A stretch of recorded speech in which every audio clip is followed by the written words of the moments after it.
A very pleasant good afternoon, ladies and gentlemen. Welcome to opening day at Magic City Jai-Alai. This is the second part of our double header today. We had our first games beginning at 12 noon. We finished that performance a little while ago. Second performance of the day will be starting at 4 p.m., just less than 10 minutes away. I'm Stu Nyman. I'm sitting socially distanced from Andrew Bleckman.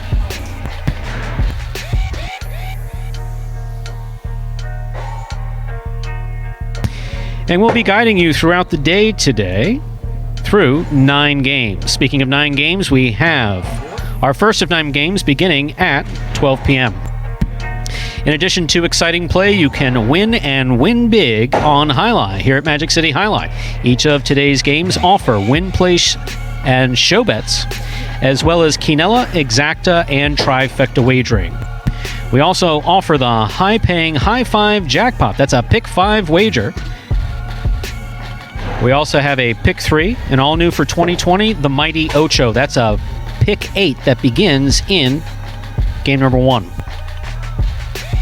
Wagering is not necessary in order for you to enjoy all the Jai-Alai action that we have to offer. You can just watch and enjoy. If we had any scratches, this is about the time when we'd announce them, but there are no scratches in today's performance. There are no scratches in this afternoon's performance. For those of you new to Jai-Alai and just tuning in, a scratch would be if one of the players scheduled to play in the performance was out for some reason, health issue, injury, or something else along the lines. No one is scratched. Everyone's here. So the program that's available at MagicCityJai-Alai.com for free is good. Ladies and gentlemen, we're happier than you know that we can bring you live Jai-Alai action on this new channel, but we're well aware of the challenges many of you are facing. As a team, we face many of these same challenges and have worked hard to employ mitigation protocols that will keep our players healthy and support staff safe. We remain closed to the public for the time being. We're only playing singles, and you'll notice gloves on the players and for anyone who handles a ball. We've all thankfully tested negative here at Magic City Jai-Alai and are practicing social distancing behind the scenes. Some incidental contact on the court is unavoidable, but we're going to work hard at successfully playing Jai-Alai in the world as it now exists. So with all this in mind, we ask you to sit back and relax. They're safe at home until you can be with us here live at Magic City Jai-Alai. We just really hope you enjoy. Game 1 and the all-new Mighty Ocho is now just about 7 minutes away. Hello, Andrew. How are you? Stu, good to be back. Working through some technical issues here, but we're all good. Technical issues from the neck up, or I mean, most of my technical issues are like from the top of my head to my chest.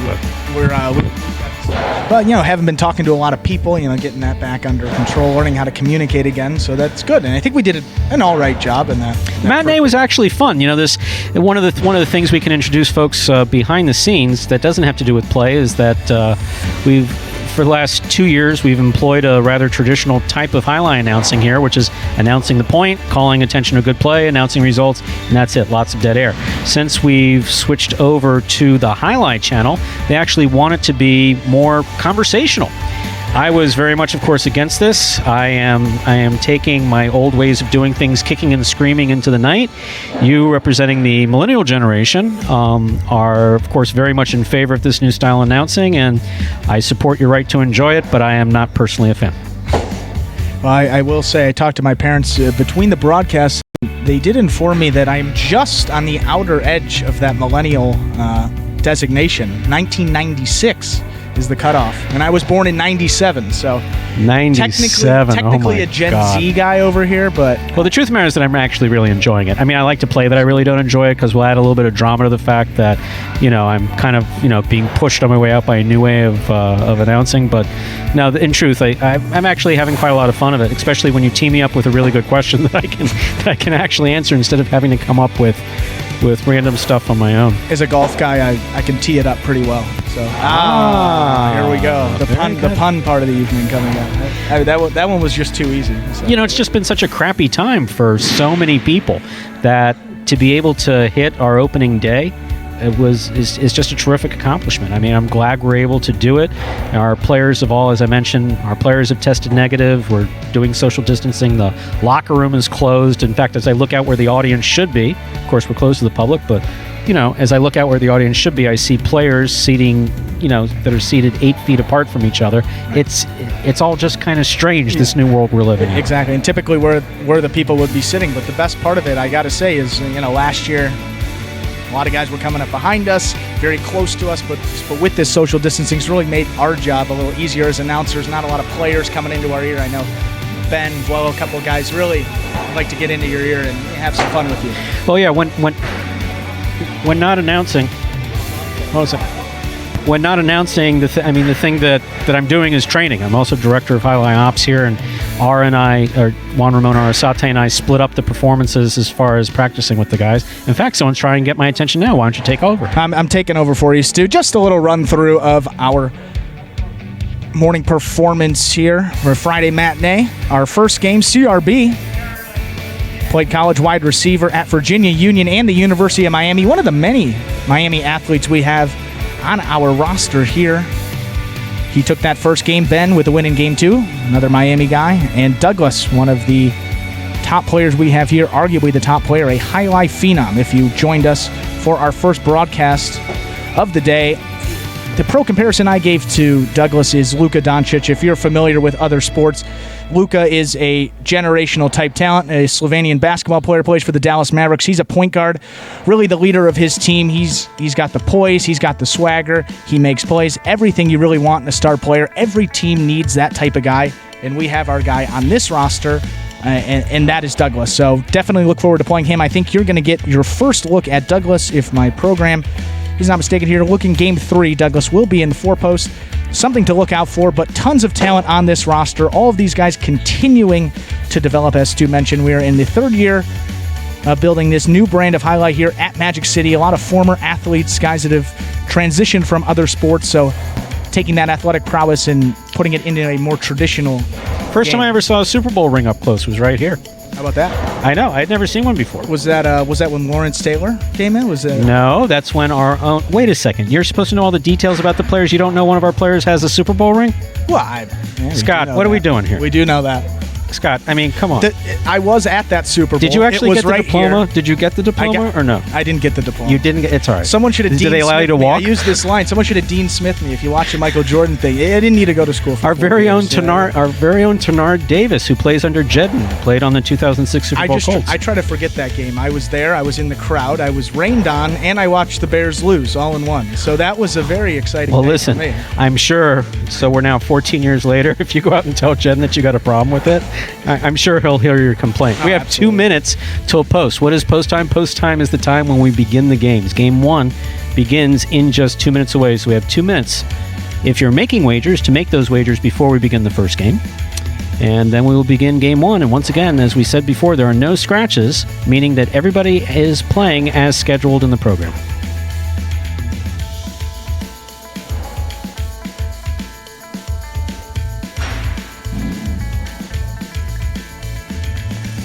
So anyway, that Super Bowl ring was huge. I got it. Probably a ton of diamonds. I don't know. I thought it was Lawrence Taylor. Does Lawrence Taylor have a Super Bowl ring now? That's a... I don't even know. You're looking at me? That would be bad. I mean, Lawrence Taylor's a little outside of my era. Remember the division of responsibilities here. Highlight guy, sports guy. If you don't know if he's got it, I promise you I don't know if he's got I'm Gen Z, though. I think that's where this is tough. So, wait. No more millennial. No one wants to be a millennial. That's the whole funny thing. Even millennials don't want to be millennials. I don't get that. It's all the... I don't know, Stu. Thankfully, we'll be starting Highlight here in just a minute. We have 1 minute till post instead of talking about generational variance.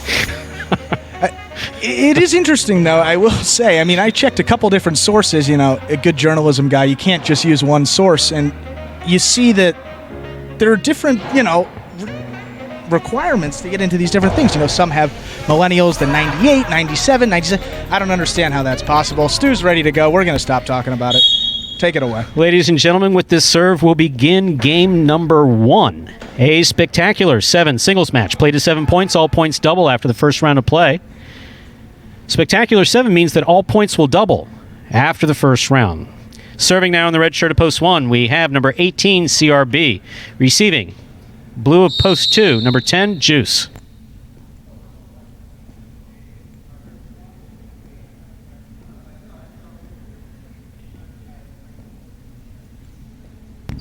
CRB serves. Game 1 has begun.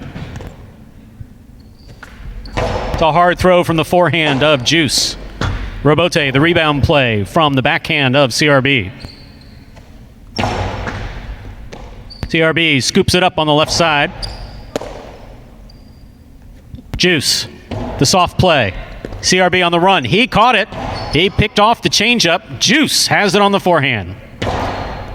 Great placement to the inside. One of the goals and highlights you want to do, put the ball where your opponent is not. That's what Juice did. Threaded it to the inside. It scored. Point 2. That's a terrific first point to start off this evening performance, too. White shirt at post 3. Asier receives.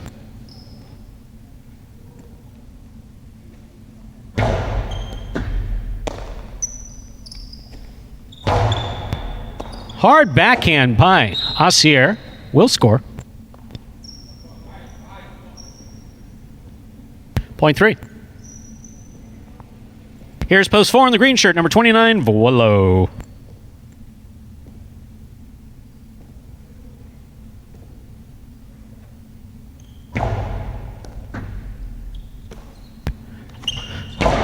Vuolo, strong backhand. Beautiful throw by Asier. Vuolo's there. Vuolo makes the save. Vuolo on the run.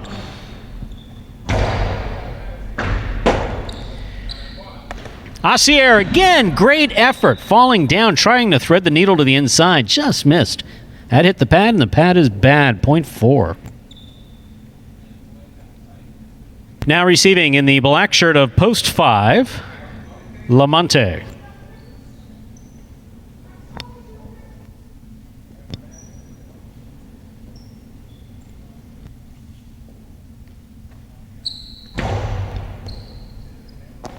Lamonte on the backhand, dropped it off the serve. Point 4.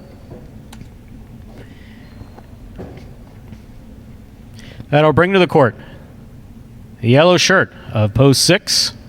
Here's number 24, Cool Fitness.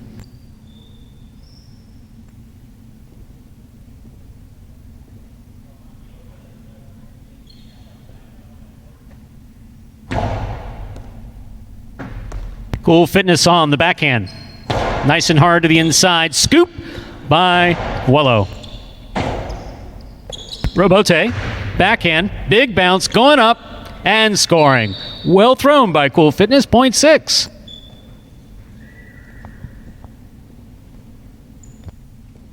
Now receiving, post 7, in the pink shirt, Fred.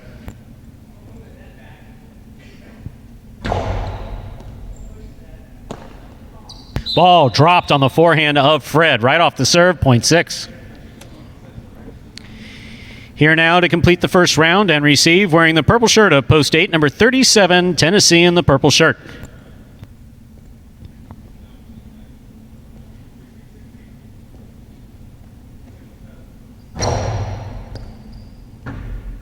Tennessee from the backhand, low and hard. Caught in the air by Cool Fitness. Tennessee now from the forehand.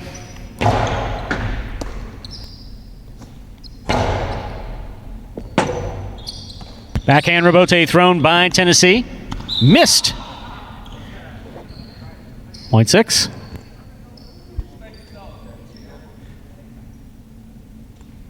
Tennessee is a former pitcher or UM baseball team, national championship 99 team, trying to give him that changeup there. Just came up into the pad, and as Stu said, any part of that pad is always bad. First round's complete. All points are now double. First to return, post 1 is CRB.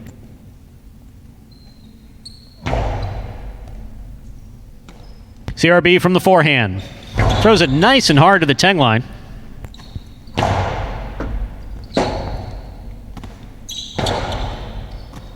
Cool Fitness with a drop ball on the forehand, point 1.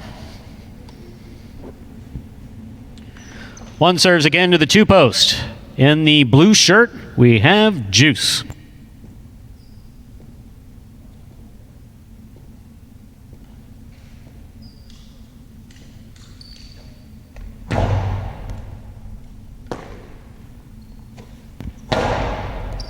Scoop by CRB.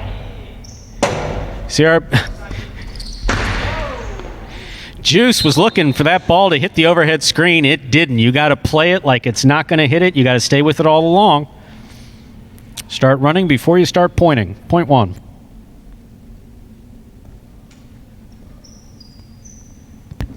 Here's post 3, Asier.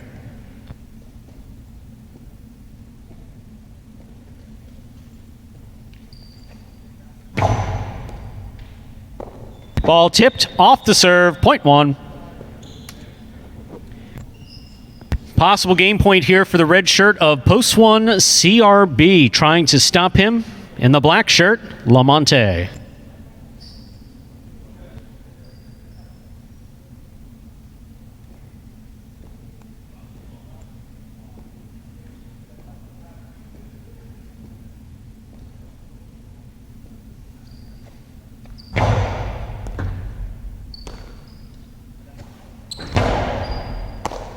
Ball missed on the backhand of CRB. Point 5. Play continues in our first game.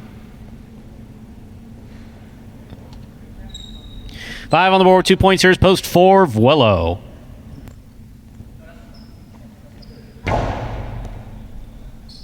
Vuelo on the backhand. Hard to midcourt. Lamonte with a good catch. Could not put it together with a good throw, though. Point 4. 4 has 4 points in this 7-point game. Back and trying to receive. Post 7 in the pink shirt, Fred.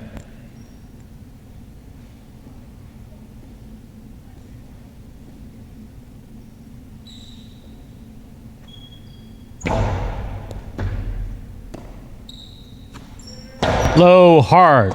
Backhand by Fred. Vuelo with a good catch. Ball bobbled, then dropped. Point 4. Possible game point for the green shirt of post 4. Vuelo trying to stop him. Tennessee in post 8.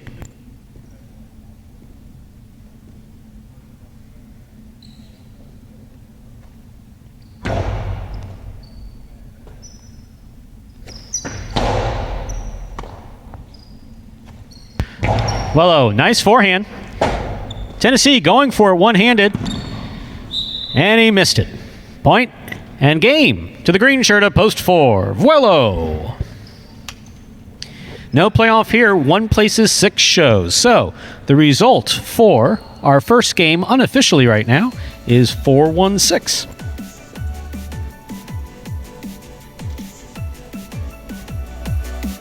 It's now official. Coming in first, post 4, Vuelo. Taking second, post 1, CRB. Coming in third, post 6, Cool Fitness. 4-1-6. The official result for our first afternoon performance.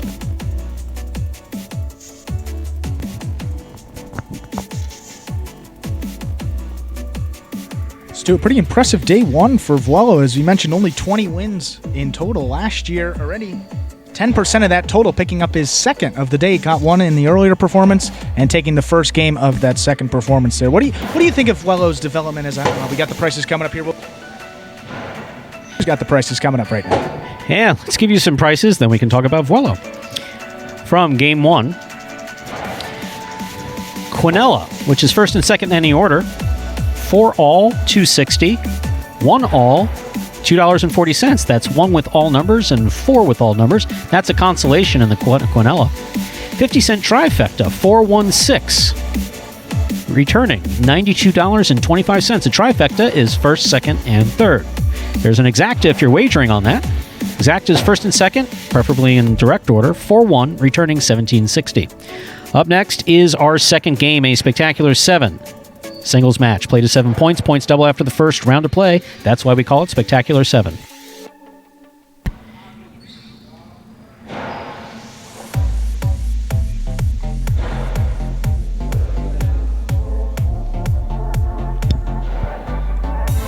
Stu just read you off those prices. We know we have a lot of new viewers joining us, may not be familiar with the game of Jai-Alai.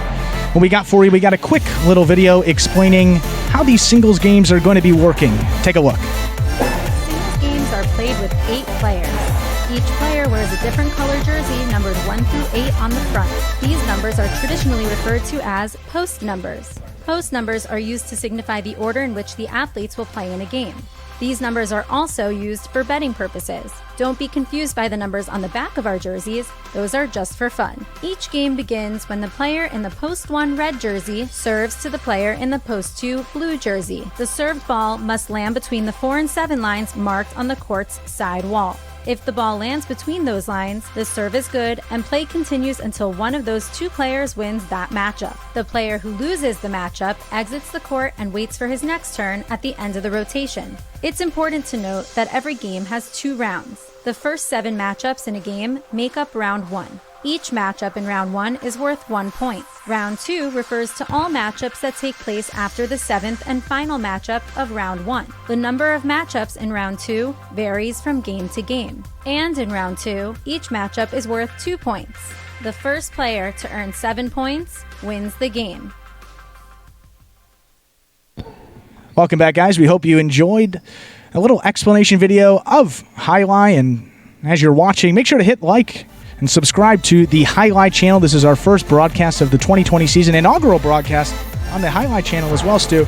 And before we announce those prizes, we were talking about Vuelo, the winner of this first game of the afternoon session. Stu, a Taekwondo guy, didn't really have a lot of sports background. Can you sort of talk about his development as a player and sort of what you've seen and where you think his game could go in the future?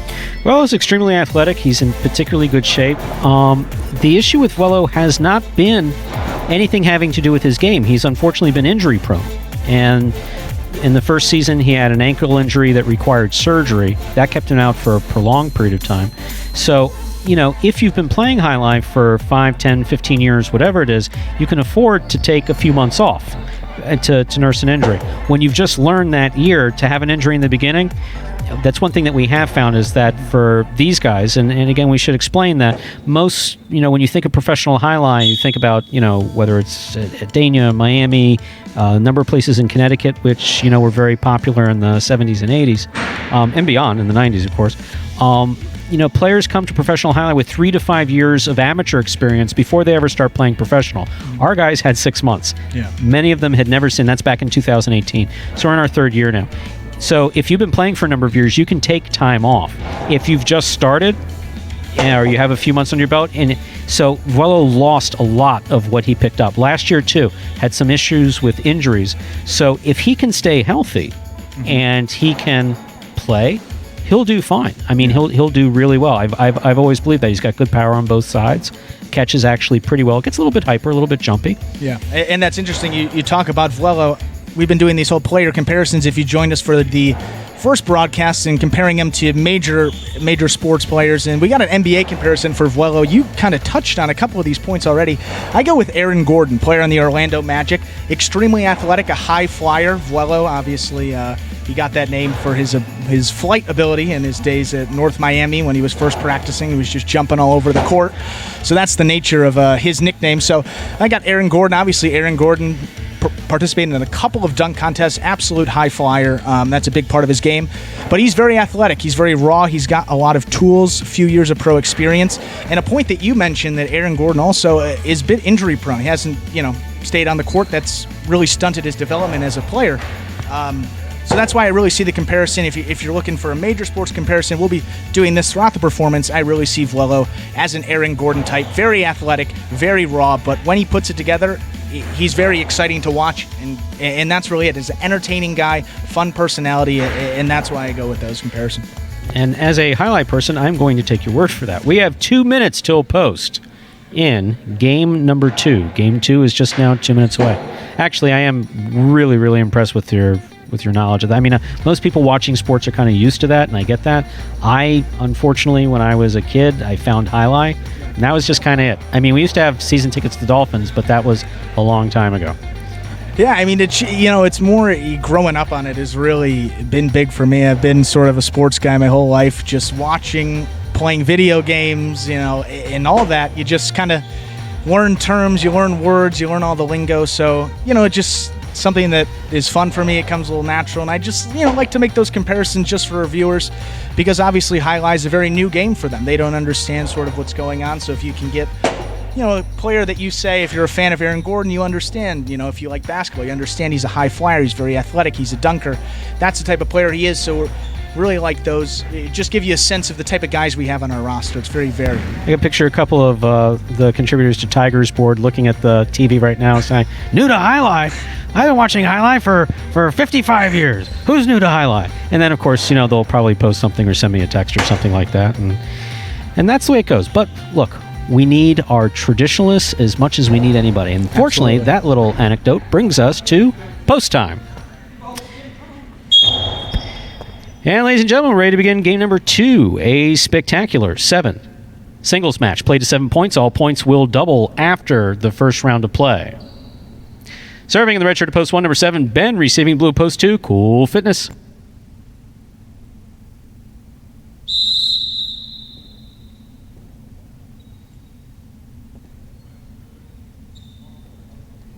There's the serve by Ben. We begin game 2.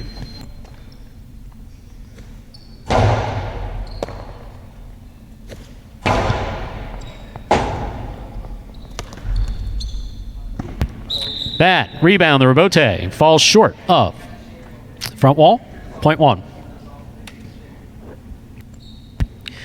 1 first to get a point in our second game. That'll bring out the white shirt post 3. This matchup is between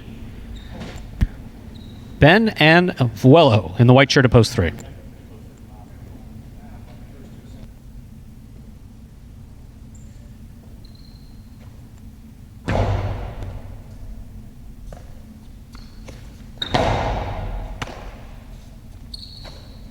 Ben with a powerful forehand. Vuelo looks for the rebote. Plays it nice to the inside. Ben goes deep on the backhand. Forehand, rebote, missed by Vuelo. Point 1.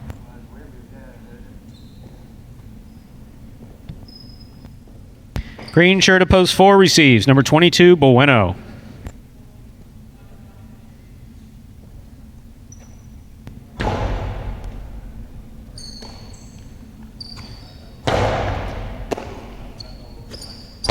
Powerful backhand throw by Ben.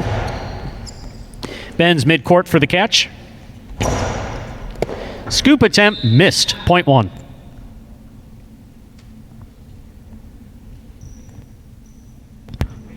One on the board with 3 points, serving 2, post 5, the black shirts. Black shirt, rather, El Barba.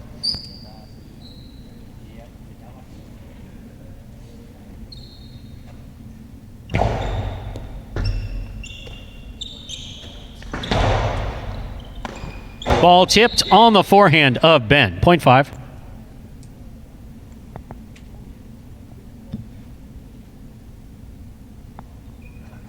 Wearing the yellow shirt at post 6, this matchup is between El Barba and Diaz.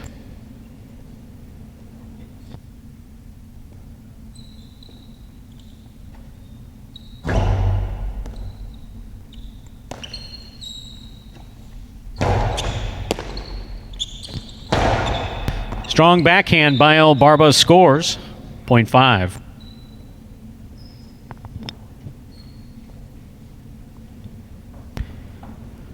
That'll bring out pink shirt of post 7, CRB.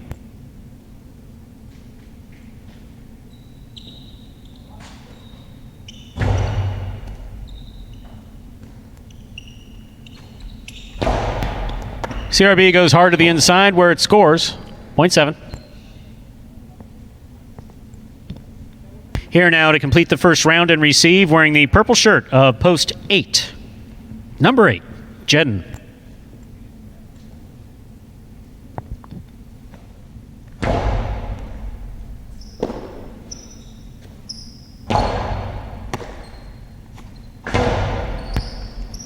Strong backhand. It did clip the side wall. Jedden puts the rebote inside. Here's CRB.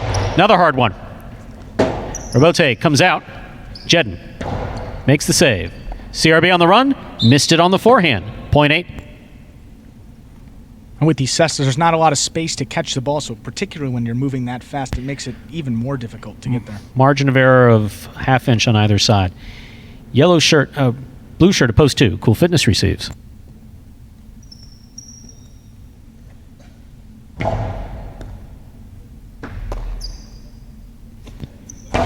It's a powerful backhand by Cool Fitness. Jedden sends that one to the overhead screen. That's out of play. Point 2.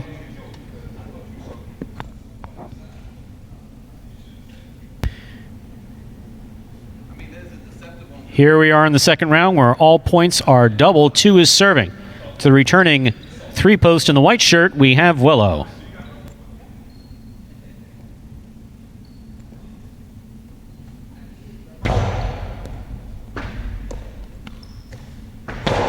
It's a hard backhand throw by Vuelo to score. Clip the sidewall, but still lands in. Point 3. 3 serves the returning 4-post. Here's Bueno in the green shirt, a post 4.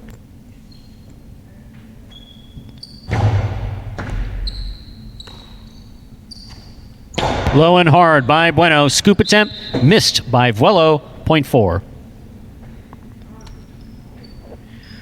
4 on the board with 2 points, serving 2. The red shirt, post 1, Ben.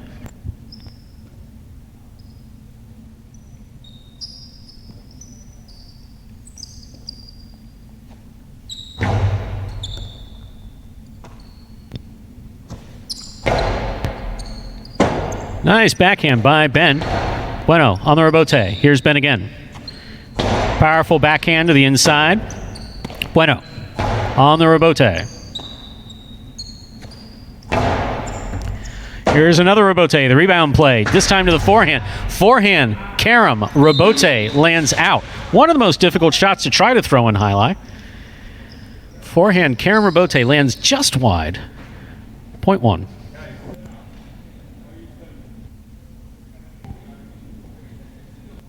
Possible game point for the red shirt at post 1. Ben trying to stop him. Diaz.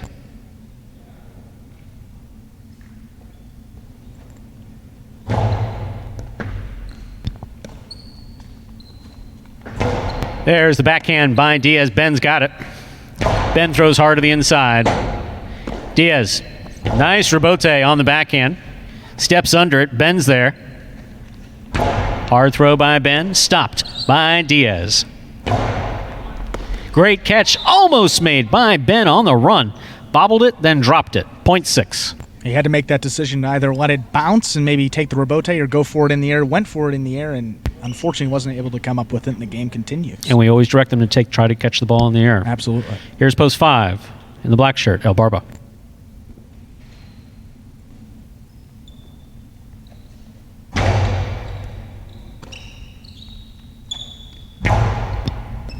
Nice forehand throw by El Barba. Diaz with a beautiful catch. Outside placement from the forehand of El Barba scores. Wow, beautifully thrown. Point 5. And that's something you didn't see him do last year. I can't even remember one time he did that throw. That's usually Anderluck's. That was perfectly executed going into that outside netting. Perfect time to throw that ball. Here's pink shirt at post 7, CRB.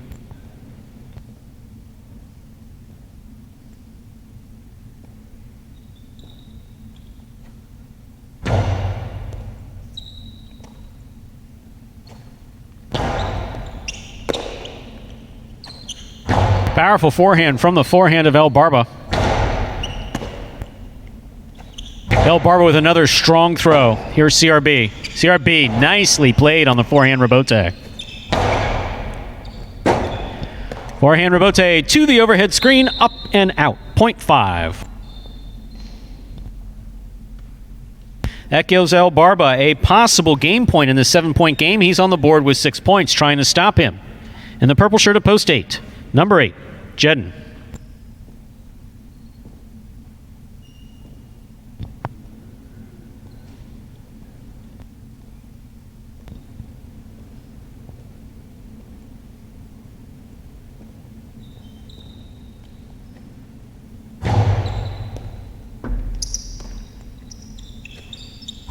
That's a nice backhand throw by Jedden, and a swing and a miss on the rebote. This point goes to an 8, and play continues. Post 8's on the board with 3 points, serving to Cool Fitness, who's returning in post 2.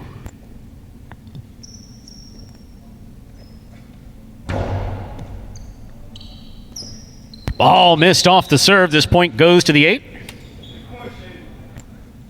Possible game point for the purple shirt at post 8. Jedden trying to stop him. Vuelo.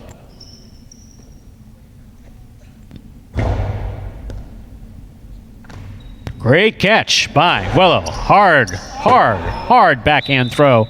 Will score .3. I thought Jedden might have had a really good serve there, but Vuelo took it off that sidewall nicely and was able to get that point, keep the game going again. Absolutely a beautiful catch by Vuelo. Here's post 4. Bueno receiving.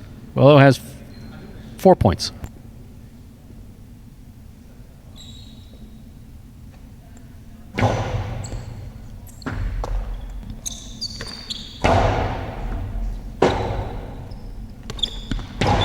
Outside placement from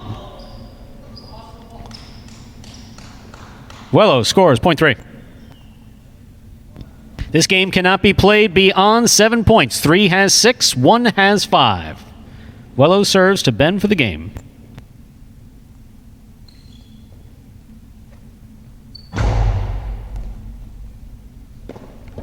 Flirting with the over serve, but it landed in nicely. That is point and game, ladies and gentlemen, to the white shirt of post 3, Vuelo. 3 wins it, 5 places, 8 serves to 1.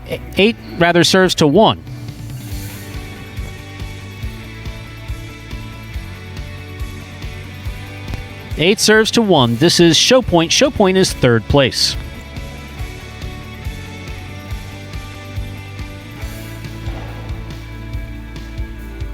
Ben from the forehand at the 10 line. Over the top. Gets by Jedden. Jedden turning around. No, got to take that ball in the air. Have to. Point and place, which is 3rd place, too. Post 1, Ben. Unofficial order finish, 3-5-1. Your prices will be up in a moment.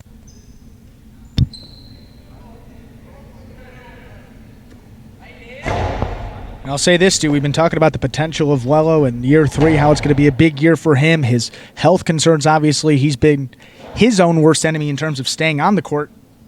2 wins here in the first 2 games of this afternoon performance. 3 wins already on the day. Pretty good start for him. That's absolutely fantastic. Hopefully he'll be able to stay healthy and stay with it.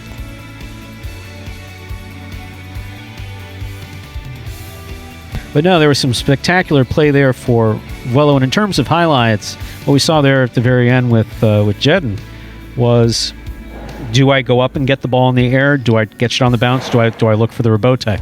That's a tough one. Typically, when you're being trained in highlight, you're always told move forward, always catch the ball in the air. And there's a very simple reason for that, is that the spin on the ball changes with every surface that it touches.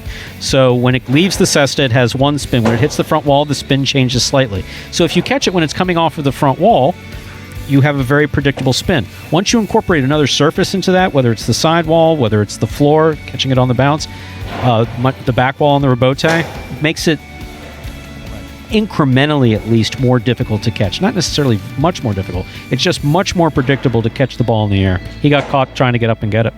And here are our prices for our second game. The $2 Quinella 3-5, so that's 3-5 or 5-3, returns $48. The try, there's a consolation in the try. 3 all, 3 with all numbers, $14.80. It's a nice return on the win. 3 to win.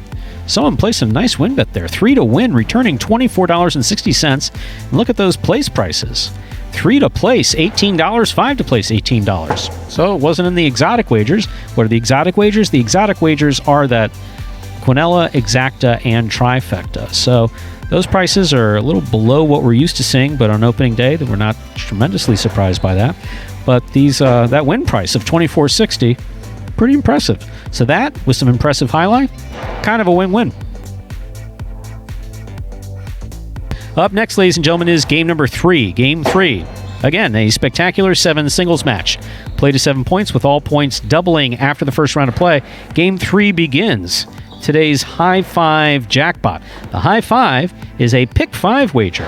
Correctly pick the winners of games 3, 4, 5, 6, and 7. And we have a $2,000 guarantee on that high five. So even though the pool hasn't built to that $2,000 up for grabs if you can successfully pick the winners of games 3, 4, 5, 6, and 7. That's the high five. The jackpot will progressively grow where that's concerned. And now, Stu, we see a couple of new names up here for our third match of this afternoon performance. Obviously, some of the better players here in this third game. Maybe explain to the people that aren't familiar with the sport. We talked about this in the earlier session. How does the game break down? What types of players are playing in these games, and sort of how does that structure go for someone who's never seen the sport before? So in traditional highlight, you have early games, usually a kind of questionably defined middle games. Some guys just kind of fit there, and then your late games and your star players. And this is back when highlight was played, sometimes late into the night, and you'd have people betting throughout the evening, and so your best players would come out the last 4 games. That for the most part is continued. When we're talking about qualities of players, typically in highlight we'll explain that they fall into, he's a good early game player but not such a great late game player, et cetera, et cetera.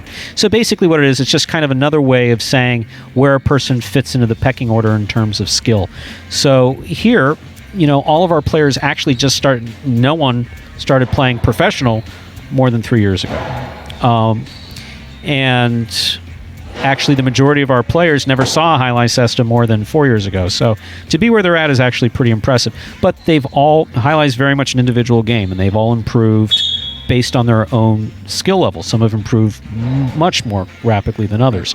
So those are the guys that we refer to as the late game players. But instead of making folks who are watching wait to see the best, we've actually taken it and made it so that it's the early game players are game 1, middle game players are game 2, late game players are game 3, and then that cycle repeats. And so it's something else that we're experimenting with. So far it's been pretty well received in the matinee. From watching it myself and having watched every game we've played since, almost every game, since 2018, it does break up the performances a bit. It definitely does. And also makes it a little bit more complicated in the jackpot wagers. Yeah. Because you need to pick the winners of those games. So if you have late games where, let's just take an example from last year, when Douglas was on a roll and winning twice as many games as everybody else, if you're it's pretty easy to guess that he's probably going to win in those later games. So you want the jackpots to be competitive, if nothing else. And also you want people who are watching to see a mix of players. Right. And for those of you who might not be more familiar with baseball, a good analogy to this is how baseball has sort of the different levels. They have single A, double A, triple A, and then the major leagues. Think of highlight in a similar light. There's no college highlight. There's no minor league. It's just strictly professional, like baseball. So once you start playing highlight, although you are a professional, you may be starting in a ball or double A. Think of those as probably those earlier games, a double A type baseball player compared to a major league type player. Obviously, those middle games is more of a triple A if you're a baseball, obviously a little higher level than those double A players, but still probably pretty competitive amongst those first and second group players, maybe even some second group players that could play in the late games. And then obviously those late games, as you mentioned, you want to get those top guys in there. Those are the names you'll see: Douglas, Anderla, Kubala, some of the better players we have. And that's more like the MLB, if you will. That is the highest level. That's really where you want to go if you're a highlight player. You want to get into those later games. And those are the better players, better level of competition. And typically, as you said, more people would watch those games as well. Sure. And clearly these guys, and yeah, I mean, that's what one of the many things that makes highlight special is that all these guys play with each other and play against each other. We don't compete against another Fronton out there. No one's currently, we're the only ones currently playing, unfortunately. But even in traditional days, it was rare that the different Frontons would go up against one another. Yeah. Well, we think that's definitely, we don't know where the sport could go, but that's certainly interesting. A lot of sports in America, you have a team playing a team, and it's unique here. You have a full rotation of 8. But, all these guys are competing against each other. Then they come off the court and, they're best friends. Some of these guys live together even, Yeah. So that's got to be certainly a unique dynamic. You're always competing against each other, yet you're always friends. And off the court, as we see, a lot of these guys are really good friends and they get along. So that's all great. And that brings us to 1 minute till post in Game 3. Post time, the time that we begin the game. The time that the serve goes off is at post time. Game 3. which is, once again, Spectacular 7 scoring, so all points will double after the first round of play. And also begins the High Five Jackpot. So, if you are watching and wagering, you want to make sure you get those wagers in.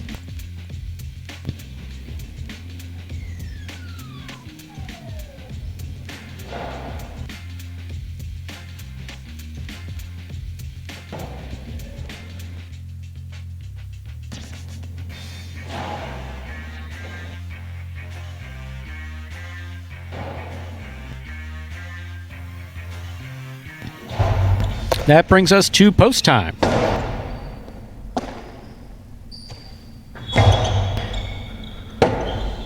This next serve will begin game number 3.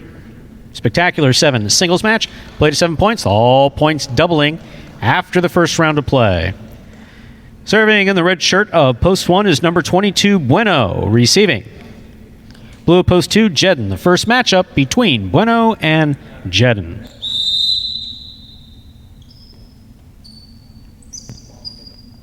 There's the serve. Game 3 begins. Bueno from the forehand at the 9 line. Excellent scoop by Jedden.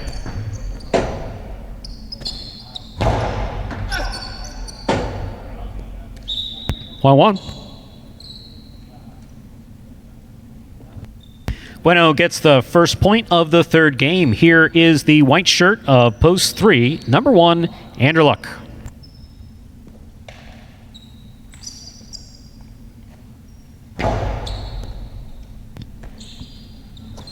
Andrew Luck with the big backhand, stays close to the side wall very nicely. Andrew Luck from the 7 line. Hard reverse, a little lower this time. This one tipped by Bueno and scoring point 3.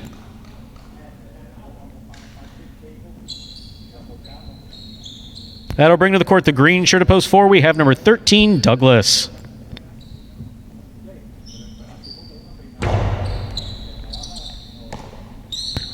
Douglas comes strong from the forehand. That goes off Andrew Luck's cesta and scores point 4. There's so much power, Stu, and that was just a standard forehand. It just blows it by Andrew Luck there to get that first point of this game. Yes, tremendous power. Here's the black shirt of post 5, Kubala.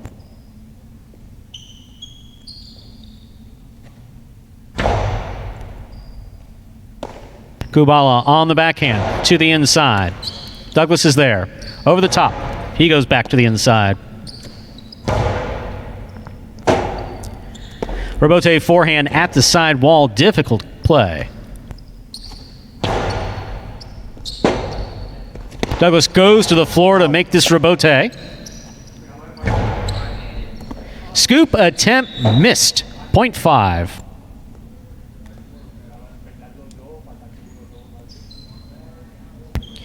You can see Douglas flirting with whether or not to take it Ide or scoop. He has a lot of confidence in his scoop. That time didn't pay off for him. Here, yellow shirt of post 6 is Ikeda.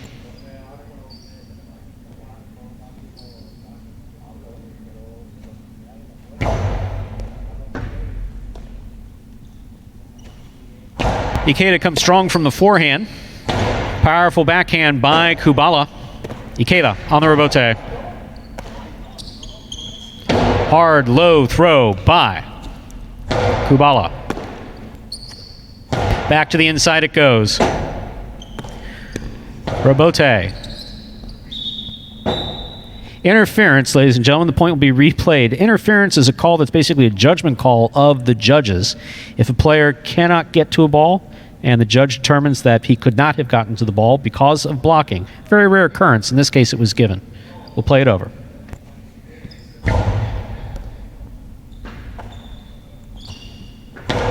Nice backhand by Ikeda. Kubala's there.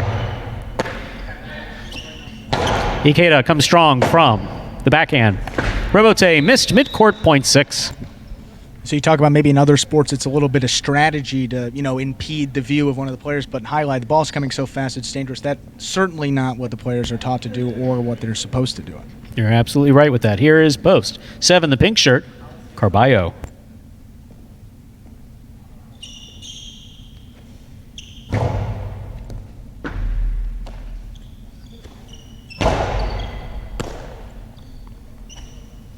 Ikeda, strong throw. That scores 0.6.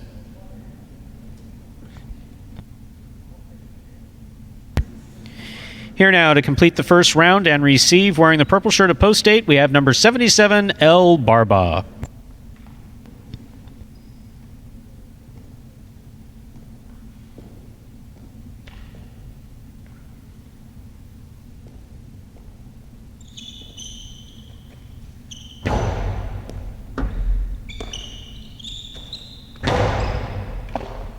Scoop by Ikeda. El Barba makes the catch, returns it inside. Ikeda on the run. That's a great effort by Ikeda. Tremendous effort to try to chase that ball down. Point goes to the 8. The first round's complete. That means all points will now double through the end of the game. First to return, the blue shirt of post 2, Jeden.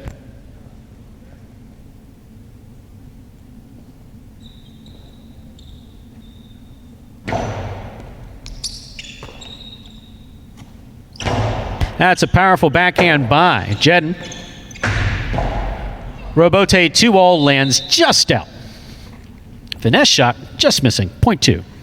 That's certainly the right idea, though, from El Barba, testing that out in that third year. Once he gets that consistently, and it's going to be a completely different player. No question about it. Here's the the red shirt of post 1, Bueno.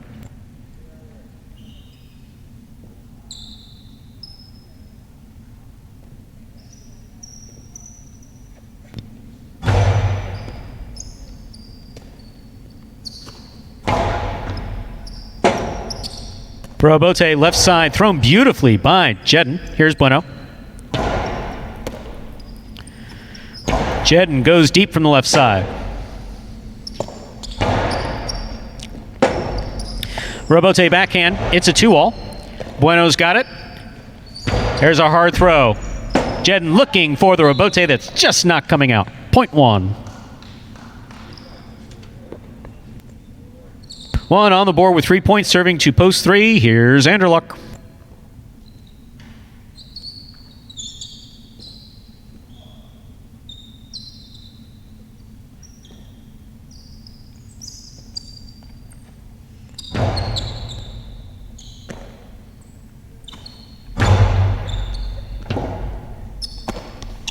Robote on the forehand of Bueno. Anderluck's there. Anderluck rifles this ball inside. What a save by Bueno. That's fantastic. Anderluck comes over the top. Bueno's there at the 10 line. Bueno back to the inside. Here's Anderluck. Bueno winding up. There's the reverse. Robote with the soft touch is caught by Bueno. Bueno tries to pass it from the forehand. Anderluck missed the Robote. Well played by Anderluck and Bueno. This point goes to the 1. That gives Bueno possible game point. On the court trying to stop him, Douglas.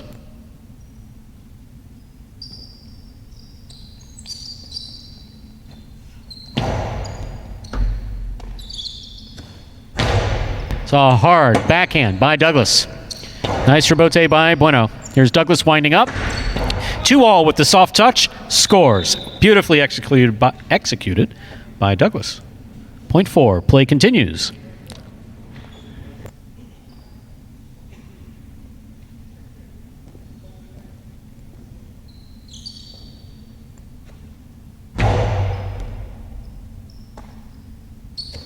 There's the backhand by Kubala.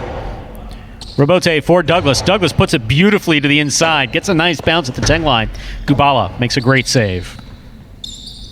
Douglas fakes the 2-all, puts it inside to score 0.4. Possible game point for the green shirt of post 4, Douglas. Trying to stop him in the pink shirt of post 7, we have Carballo.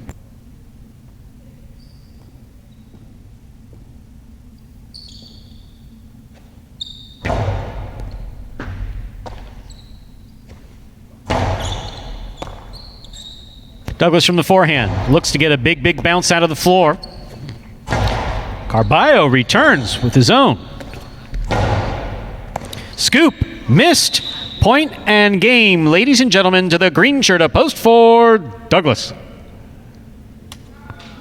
4 wins it, 1 places. This is a playoff for third place. 6 serves to 2. That's Ikeda serving to Jedden.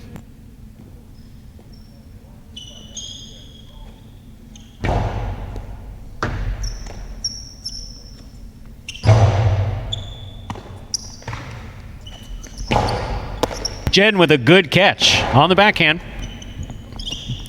Ikeda goes deep. Robote is going to come all the way out to the 6 line. That's a nice Robote save by Jedden. Hard throw. Forehand Robote hit the overhead screen.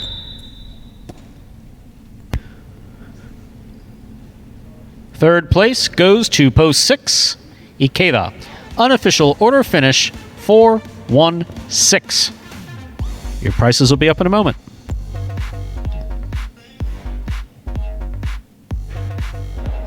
Stu, I got to say, just a typical Douglas game right there. One you think someone else is going to win. He comes up again with the opposing player having a possible game point. He wins that point, rattles that off. I can't tell you how many times he did that last year.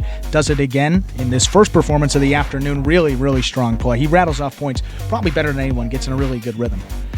Well, and for people who are who are new to Jai-Alai, I mean, that's one thing with the round-robin rotation. So you lose the point, you lose the matchup, rather, and you come to the end of the bench and you go through the rotation again. You get a second chance to come up. Obviously, everyone wants to win because that's better for your statistics, and also you get paid. Once again, our wins are worth $100, when they do win. And that adds up over the course of the season. But there's also a question of how many times do you let someone else get up? As many times as you get up, you got to try to finish his game. If you let Douglas, one of the better players, if you let him come up too many times, eventually he's going to finish. That gets us to our prices for Game 4. The Quinello, 1-4. So that's first and second in any order is $19. Trifecta, 4-1-6, $70.80. We haven't exacted there. The 4-1 returning $9.60. Once again, the results from Game 3, Douglas winning it in Post 4, Bueno coming in second in Post 1, Ikeda in Post 6 comes in third. 4-1-6, the official order finish for Game 3. Up next, Game 4, almost halfway through this afternoon's performance. Wow, it goes by in a flash. Game 4 is a spectacular 7 singles match. Also begins today's Pick 3. Pick 3, not as complicated as the High 5 or, of course, the Mighty Ocho. In the Pick 3, you simply pick the winners of games 4, 5, and 6. And that's your Pick 3 wager. Post time, or the time we begin Game 4, just about 6 minutes from now.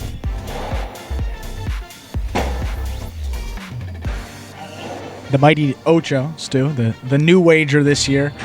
I mean, we were talking earlier about the Pick 5 and how we were shocked that the consistency at which maybe the Pick 5 was being hit earlier in the year. 8 numbers, though, I don't know if that's ever... I mean, that's really impressive. If you can handicap it that well to know 8 in a row, pick almost the whole program, that's tough. Well, look, you and I work for this mad scientist, all right? In 2017 and 18, whatever, everybody's running away from Jai-Alai business-wise. Sure. I mean, it's a beautiful sport that I adore, many other people adore. Everybody else is running away from it. He's running to it, and he's running to it with a new plan. His new plan is to recruit people to be trained from scratch to play Jai-Alai. I don't have to tell you that when they presented me with the idea, I was like, oh, that's different, and I was being polite. Right. And then when they asked me actually to be part of it, it was like, wow. But, so... he's got these very interesting ideas, and he likes a challenge. And so the Pick 3 is kind of a traditional wager. Yeah. Pick 5 is also not that unusual of a wager. Sure. But the Pick 5 was hit so many times last year. I mean, we gave away... I don't know what the total was, but I mean, we made it a little bit more complicated, moved the game. I mean, it was, it got, even if it wasn't hit, there was a good chance that there was one or a couple we gave away numbers. Thousands of dollars last year. I mean, thousands in the High 5. So that one's well, let's see. So if you'd like to get in, it's a $1 bet. You pick any of your 5 numbers, and it's fun. It lasts for 5 games. You want to invest a little bit. It's only $1, and who knows? You can hit it big. Mad scientist went back to the drawing board and says, we'll do what they're not expecting, a pick 8. What?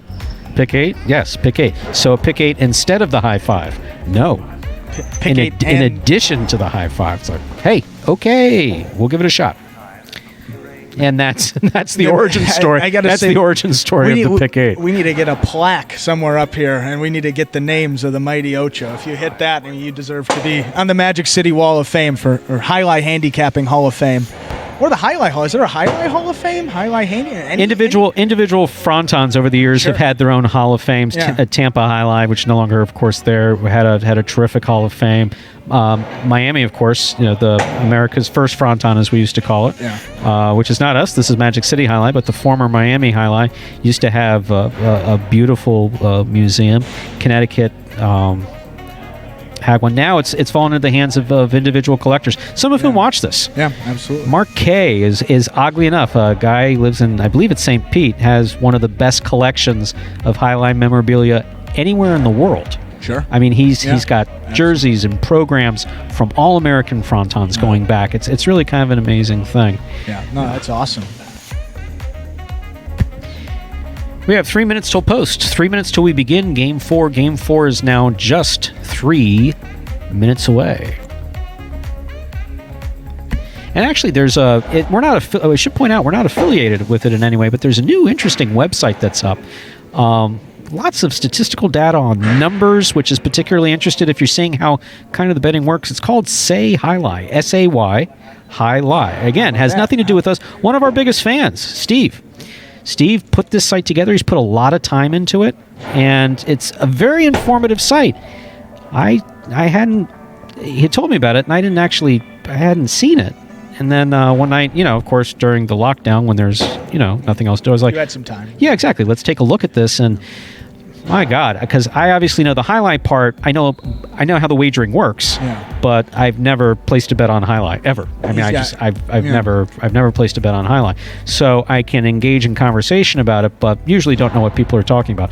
To see him go through how his system works, and again, his system is based on, from what I understand, it's based on millions of possibilities. Yeah, it's really kind of an amazing thing. Yeah, no, I mean, it's unbelievable. Just as a numbers guy myself, I do that for fun, and I keep track of whether it could be stock market stuff that I've been getting into now, obviously, or whether it's Jai-Alai and keeping the standings. Numbers are really fun, and finding those trends, that's a great way. If you're looking to get into it and you like numbers, keeping track of it, you want to bet, that's a great start. You see these trends, which possibilities may come up more often than others. You start to see the players. That's really a good way to sort of get your feet wet and sort of understand the betting side of it as well. Got 1 minute till we begin Game 4. Game 4 is now just 1 minute away. Who looks good to you in the fourth game?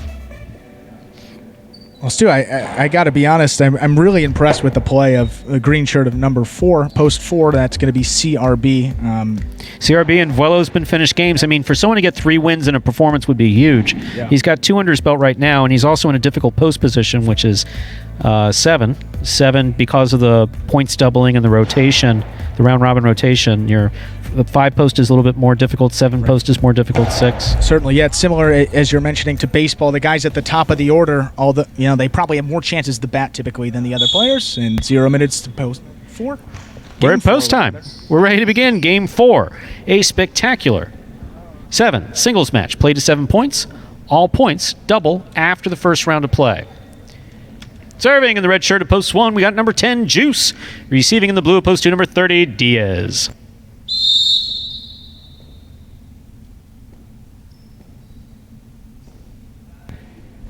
Juice serves. We begin. Game 4. Diaz from the forehand. Juice on the run. Ran around the ball to try to get it into his forehand. Kind of difficult. Got to stop, make that catch. He missed it. Point 2. Here's the white shirt at post 3, number 37, Tennessee.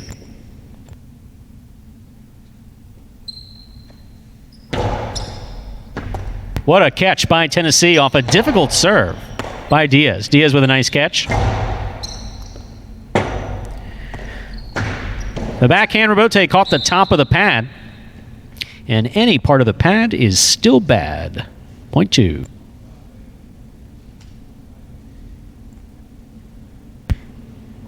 Here's the green shirt of post 4, number 18, CRB.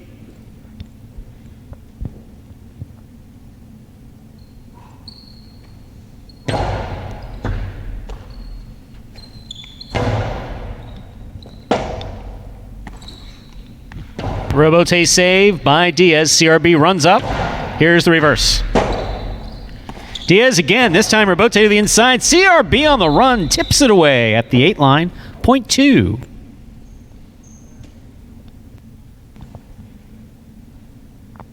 Here is the black shirt of post 5. We have number 31, Osier receiving.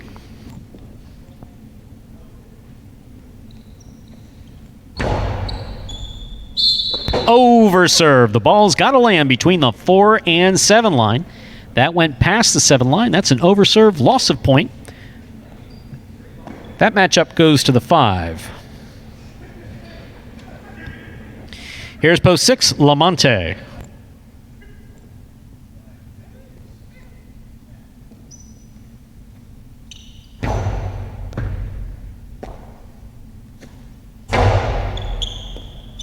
Osier going for the scoop. He turns to make the Robote. He made it. Keeps it in play. Beautifully played by Osier. Nice carom by Lamonte. It scores off the tip of Osier's cesta, point 6. Especially when you find yourself in the air with the margin of error so slim in this game, ball moving so quickly. It's tough to make those plays when you find yourself in that middle ground. Here's post 7 in the pink shirt. Vuelo.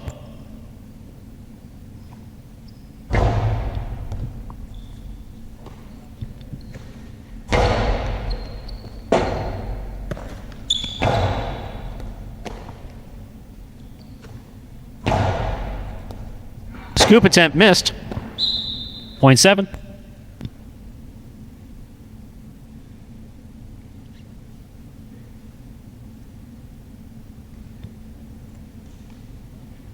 Here now to complete the first round and receive, wearing the purple shirt of post 8, number 9, Fred.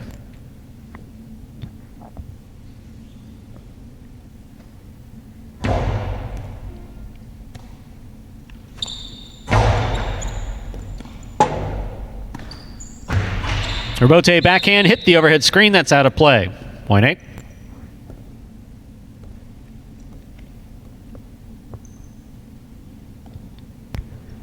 We're now in the second round where all points are now doubled through the end of the game. Here's post 1, Juice. And for the viewers at home, our first matchup between the brothers Joseph. Fred and Juice are brothers. The soft play changes it up, comes all the way out to the 6 line. Got to throw it softer than that if you want that to score. That ball hooked to the floor. Hard throw by Juice, just out of play. Point 8.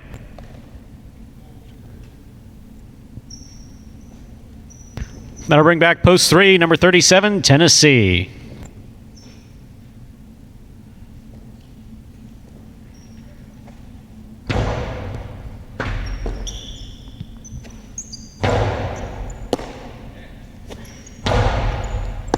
Really hard throw by Fred on the backhand, will score. Point 8. That gives Fred possible game point in this 4th game, trying to stop him. Post 4, CRB.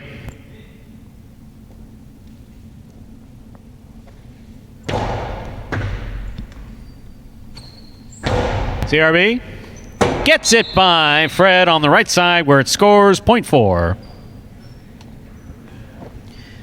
Play continues in our 4th game. 4 is on the board with 2 points, serving to post 2, Diaz.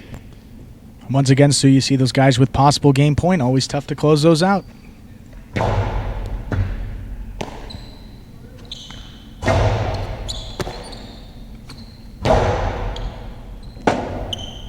Robote, left side by Diaz. Fine effort by CRB to try to make that catch. He missed it though, point 2. Possible game point for post 2, Diaz. Now the matchup of Diaz and Osier.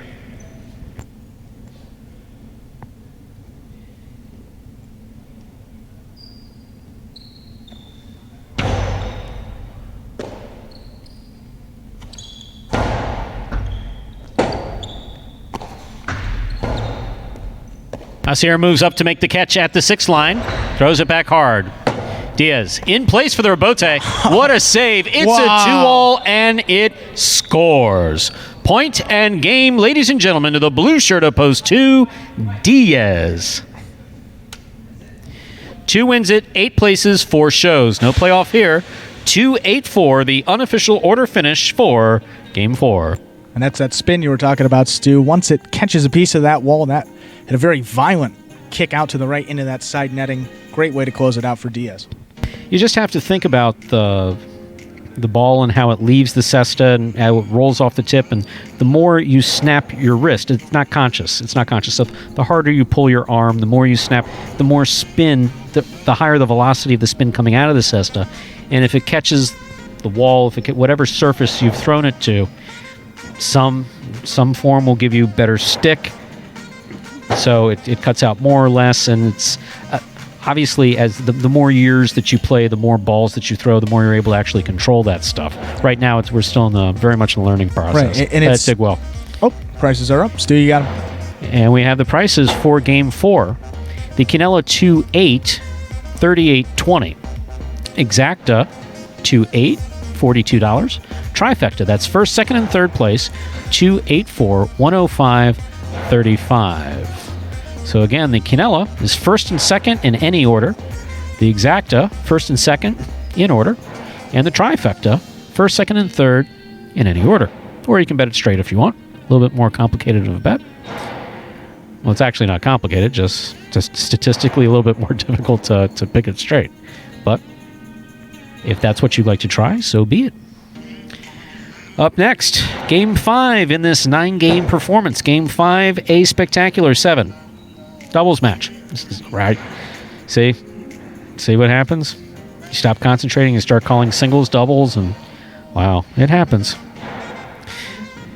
Yes, strictly singles until we make sure that we don't trip over each other with our new COVID protocols. We make sure that no one kills anybody on the court.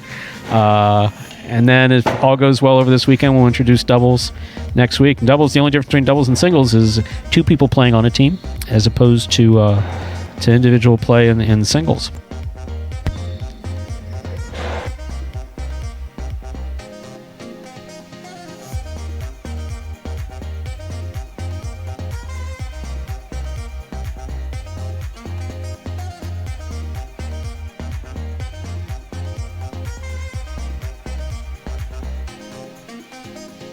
Well, actually, and if you like what you're seeing and are interested in seeing more behind the scenes and how it came to being, we obviously refer you to MagicCityHustle.com, where you can download the movie, and there's a section in there where we talk about beginning doubles rather, and it's just I was scared to death. I just was, because sometimes there's these guys will in the first year would swing their arms and it would be a near miss for everyone else on the court, and that was just with singles. So when you put 2 people, but we did it and it turned out actually well. It turned out to be exciting. And the way we play doubles differently here at Magic City than other facilities. Other facilities, you have back quarters that are trained as back quarters, front quarters that are trained as front quarters. Typically what happens is when you're training, you're in, either a little kid or you're an adolescent, and some are taller than others, so a stronger, bigger kid might gravitate towards the backcourt.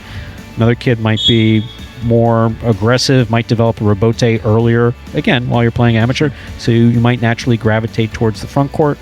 And then from that type of practice, day in and day out, after school practice, over in Spain, obviously, and the way we do it, people just gradually identify as a front quarter or back quarter.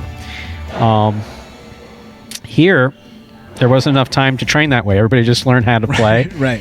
But what's interesting is we're going into year 3. You can see, for instance, Douglas is an absolute standout, but he is a natural backcourter. Mm-hmm. So you'd expect someone who can throw good rebote, who has good power on both sides, who has a good serve.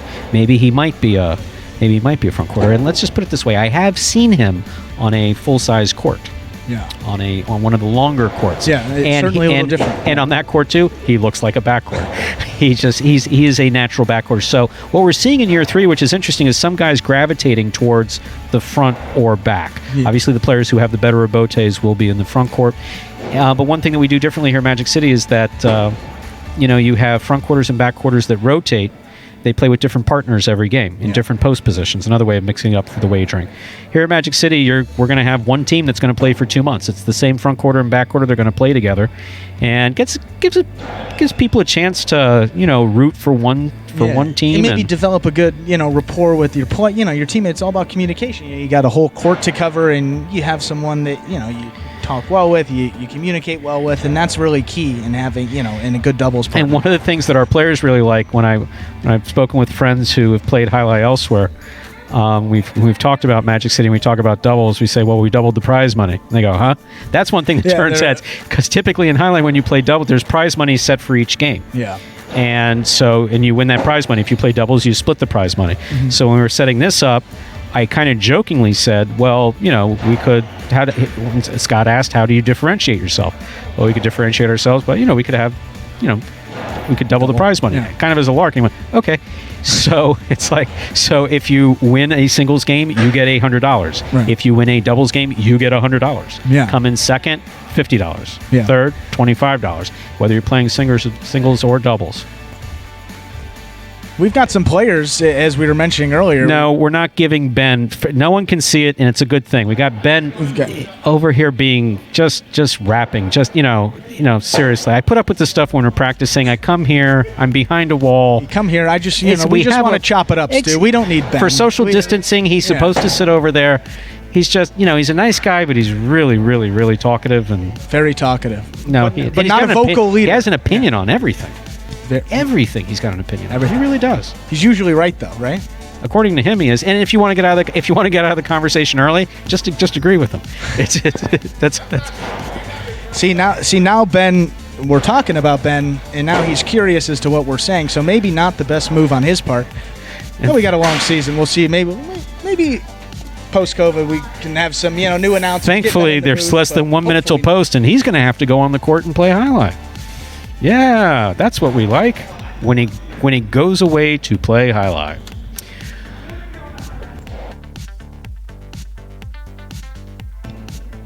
Wow. We better not do too much of that, because one of the people in the brain trust is going to say, "Hey, we can get players back there in between points, and they can talk and stuff." And it's like, no. They can try. No. They need to concentrate on Jai-Alai is what they need to do. They just need to concentrate on the ball. Catch the ball in the air. Catch the ball in the air, make the rebote, get the serve in. With that, we're at post time for Game 5. A spectacular 7 singles match. Played to 7 points, with all points doubling after the first round of play. First matchup for Game 5 is going to be between Tennessee and Bueno. Tennessee in the red shirt of Post 1, Bueno in the blue of Post 2.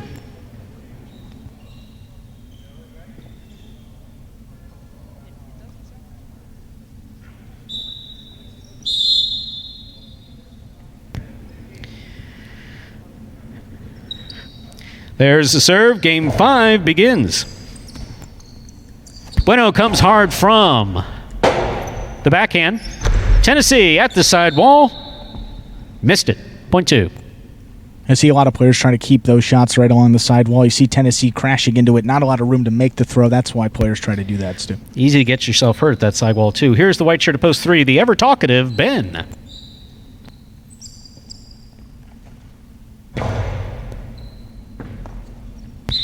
Point 2. Oh, there's some jokes that could be made, but we'll refrain. They won't. Green shirt of Post 4 receives. Here's Anderluck.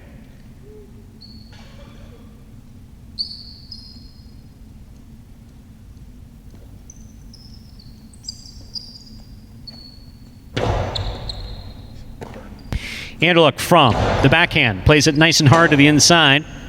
Forehand rebote thrown by Bueno. What a catch by Anderluck. Pulling it from the sidewall beautifully. Anderluck with the scoop attempt. Missed it on the left side. Coming in hard. Point 2. That puts 2 on the board with 3 points. Bueno is serving. To the black shirt of Post 5 in our next matchup. Bueno and El Barba.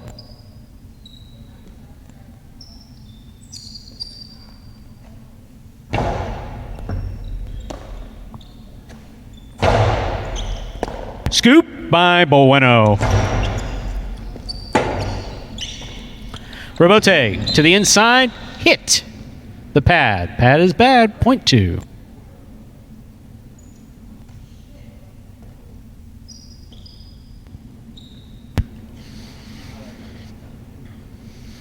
Here's post 6. The yellow shirt. Jedden receives.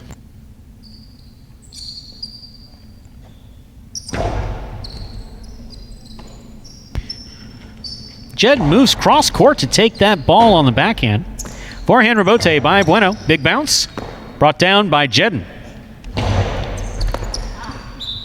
Ball crossing the side wall at the 6 line perfectly to score. Point 6. Here's post 7 in the pink shirt. Ikeda, the matchup of Jedden and Ikeda.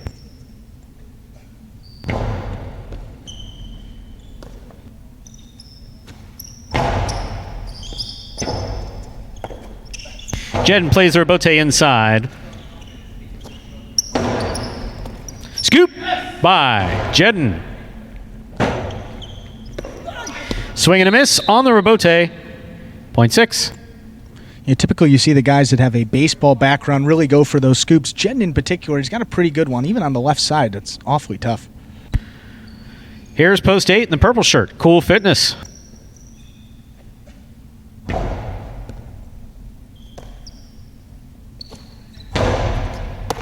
Jedden on the catch. There's the reverse. Cool Fitness sending that one to the overhead screen. That's out of play. Point 6.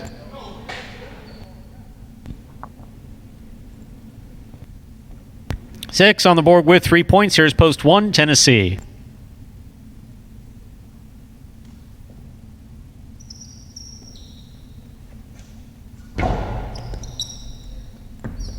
Difficult catch to try to make. That ball was glued to the side wall. Well thrown off the serve by Jedden. Point 6. Possible game point here for post 6. Here's Ben.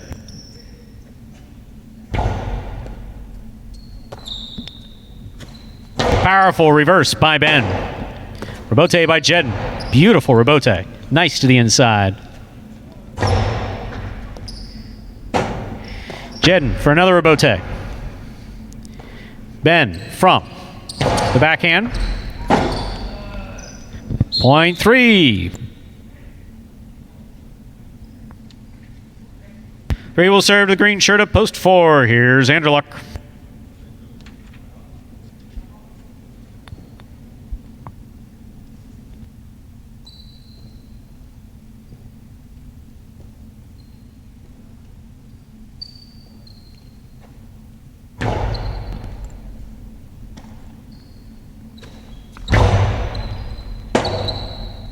Robote left side is missed midcourt by Ben. Point 4.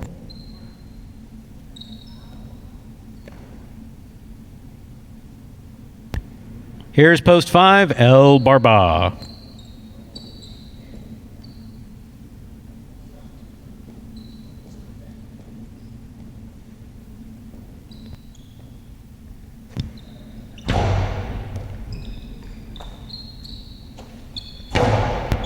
Nice backhand by El Barba. Rebote saved on the forehand of Anderluck. Here's El Barba. Rebote, backhand by Anderluck. El Barba coming across the ball to try to pick it up on the right side. He missed it. Point 4. That's a particularly tough place to, probably even a little dangerous for himself as well. 4 on the board with 4 points. Here is post 2.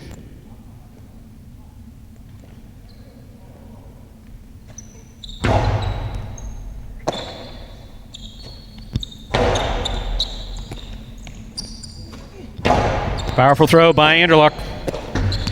Bueno with the catch. Here's Anderluck. Powerful throw to the inside. Scooped up by Bueno. What a catch. Anderluck just threading the needle. Bueno on the run. Great catch by Anderluck. Carom by Anderluck. Read by Bueno. He stops it.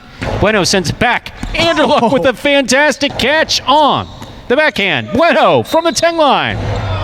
Juggling ruled on the catch of Bueno. What a call. Point 4. Great point. Tremendous point. Great point. Stress how great that call was. Those are particularly difficult to see when the ball's moving that quick. 4 serves, post 7. Ikeda. Beautifully played point.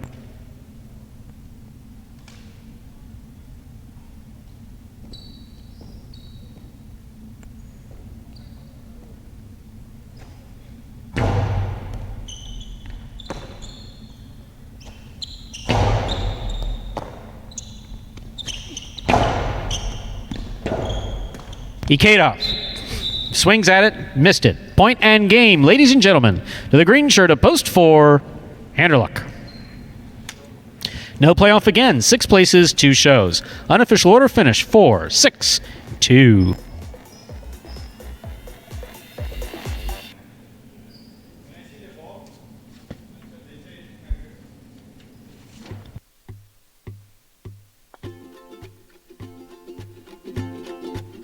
From Game 5, coming in first, post 4, Anderluck. Taking second, post 6, Jedden.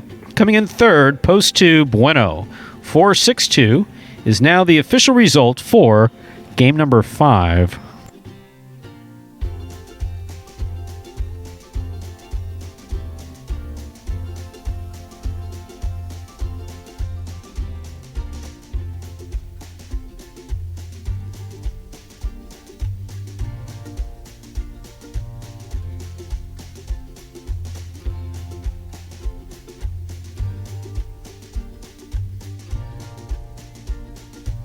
And there are prices from Game 5. The Canela 4-6, that's first and second in any order, returning $37.50. Consolation in the Trifecta, 4-6 all numbers. So 4-6 in all numbers, that's first, second, and third, $36.85. The Exacta, another consolation there, for all, $6.40.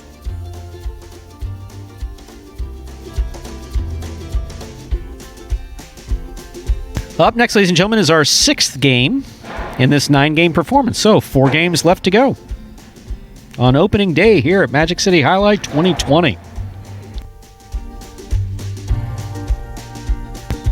Game 6 is a spectacular 7 singles match. That means that all points will double after the first round of play. That's why we call it Spectacular 7.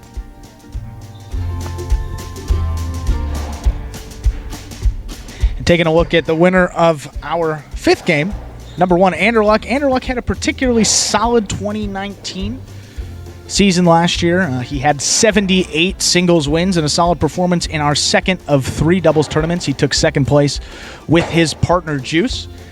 Back to the pro comparisons, we did some of these earlier in the day. Anderluck, a guy that I really, resembles Anderluck in the professional ranks is a guy like Jose Altuve. Now, obviously, the Astros right now, it's a bit dicey when you get into that, so let's go with a wireless Jose Altuve, if you will. And why I see some of those, similarities. Are you making this up as you go? I'm not making. I got it right here. We can see the people. One thing I wrote: always a tough out. I think that's one thing about Jose Altuve. Great hitter, and Anderluck. They call him the Raging Bull. He always gives effort. He's always tough. Brings a lot of intensity out there, even though he's not the biggest in stature, but a lot of power in that build. I said that small with sneaky power. Jose Altuve, not more than 5'6", 5'7", maybe, hits a lot of home runs for a guy his size. Anderluck, as you mentioned, his serve is particularly strong, but even just his forehand and his backhand and his shot making, just really creative, a really all-around player. With Altuve like that as well. Ability to make highlight reel plays and his clutchness. Those are also 2 big factors. When Anderluck gets in that game point situation, we've stressed that it's difficult to close games out, in particular in highlight, because it's just one small movement. The basket's so small, the ball's moving so quickly.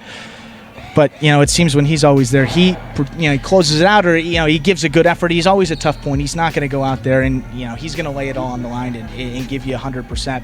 And bat around, 300 and above average player, perennial MVP, one of the best players on our roster. So those are some of the comparisons I see to Jose Altuve. That's a little baseball one for you.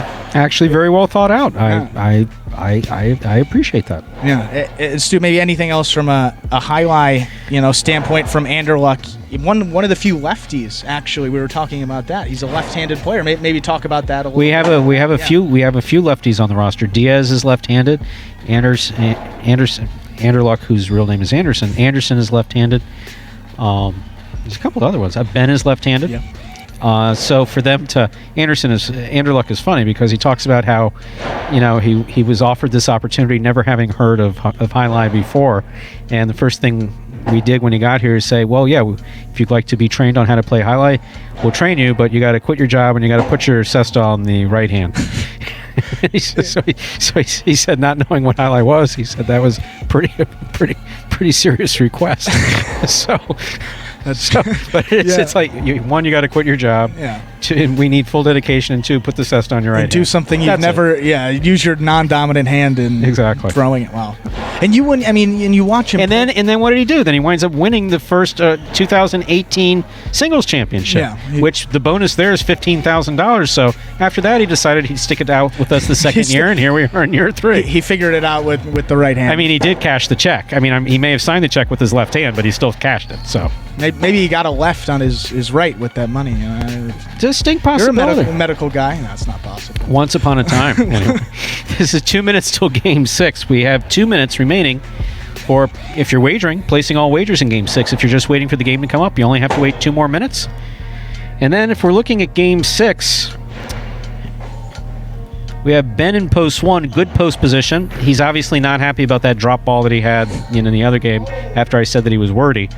And that one he heard. Sometimes they can hear what we're saying, sometimes they, or me anyway. Sometimes they can't. During the game they can. So if I seem overly quiet, not making derogatory comments, it's because they're listening and most of them are taller than me. Bueno played fantastic. That last point was just terrific between he and Anderson. Jedden's rebote is definitely on. Anderson now has one win under his belt. So Anderluck in post 4 is looking really good. You can never count Douglas out of any game. I was going to say that. Even in the 5 posts, it's Ikeda, Kubala, and Carballo. I mean, this is as tight as you get. So then you look at the post positions. Douglas is not being helped by post 5. Maybe he doesn't need the help. Ben definitely being helped by post 1. Carballo in post 8. When points double after the first round of play, so all you have to do is win that first point. If you're in the 8, he could definitely run away with it. And Carballo had 96 wins last year, so we know that once he gets it going, he can keep it going for a long time. He's one of the more skilled players out here, but hasn't really put it all together thus far today. Out of the 8 post, tough post, but as you said, all it takes is a couple. That'd be 4 points in a row, and he'd be able to get a win. First of the year. It'd be important for him. And we are ready to begin game number 6, a spectacular 7 singles match. Play to 7 points. All points will double after the first round of play. Game 6 does close out the pick 3. Serving in the red shirt of post 1, we have number 7, Ben. Receiving in the blue of post 2, we have number 22, Bueno.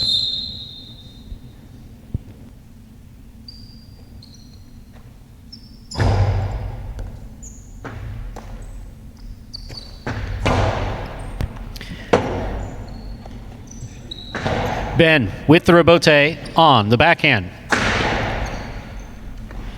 Ben going after that ball at the screen. Almost got to it. Point 2. First point goes to Bueno in the blue shirt of post 2. Our next matchup between Bueno and Jedden. Jedden in the white shirt of post 3.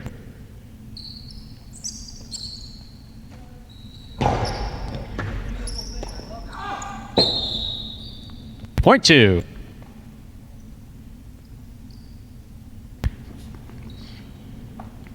Now receiving in the green shirt of post 4, Anderluck.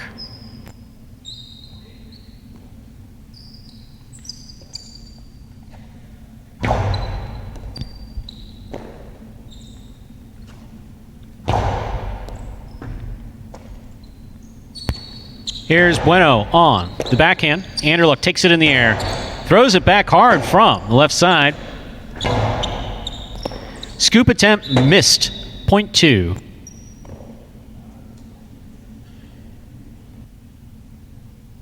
That'll bring back the black shirt of post 5. Here's number 13, Douglas.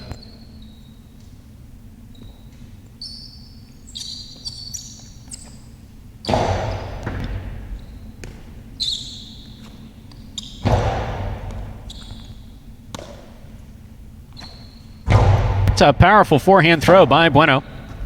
Rebote at the side wall. Very difficult throw by Douglas. Douglas reaching out and scooping on the left side. What a catch.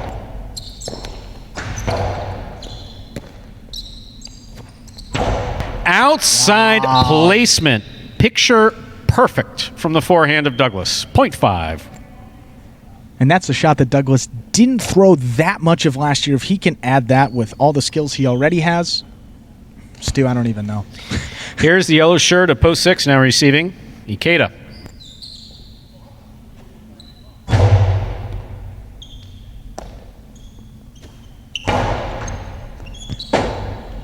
Douglas showing a lot of concentration. Ikeda scoops it up, throws.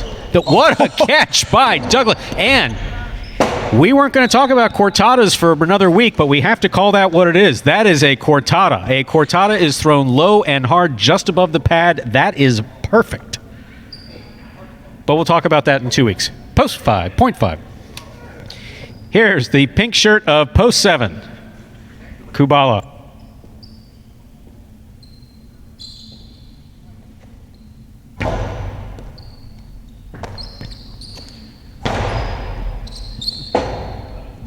Douglas switches from the left side to the forehand rebote, and it scores at the side wall, 0.5. Something I noticed just as a golf guy, Kubala sporting a couple different golf gloves. Now he's gone with the black one. Typically, those are the rain gloves in golf. He's bringing it out in Game 6 here in the second.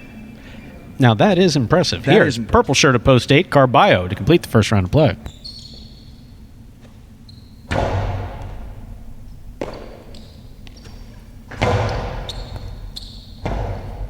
Douglas makes the forehand rebote save from the 11 line. Carballo winds up.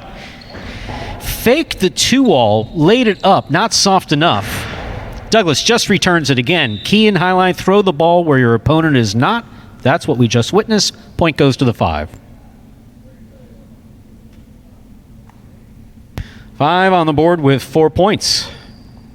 That completes the first round of play. All points are now double through the end of the game. This matchup. First in the second round between Douglas and the red shirt of post 1, Ben.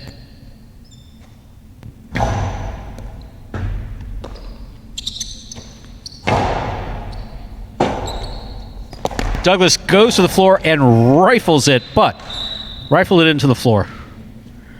Sends a little apology note to Manuel. Point goes to the 1. Here's the white shirt of post 3, Jedden.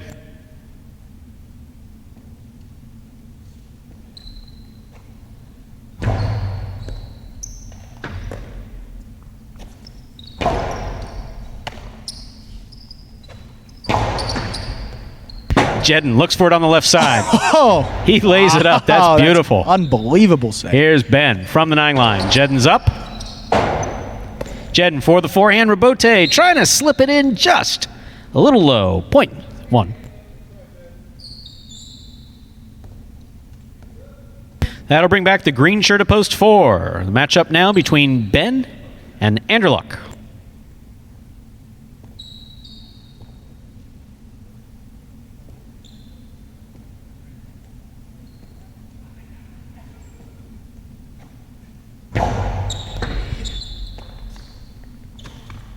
What a powerful throw by Anderluck. Hard enough to score 0.4. Receiving, post 2, Bueno.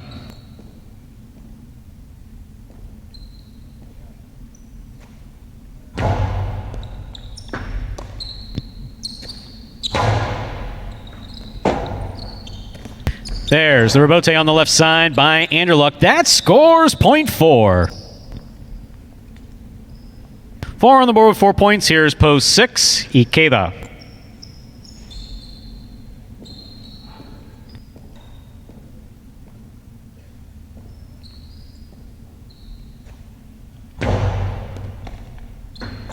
Ikeda with a good catch off the serve. Anderluck from the 10 line. Low and hard to the inside. Ikeda picks it up on the backhand. Anderluck goes deep. Sends it out to the rebote, all the way out to the 6 line. Ikeda with a beautiful rebote save on the forehand. Ikeda This one too hard, too high, and out of play. That hit the overhead screen. This point goes to post 4. That overhead screen, Stu, affectionately known here as Machu Picchu. We're thinking of you, Paulie. Here's post 7. Kubala, possible game point for Anderluck.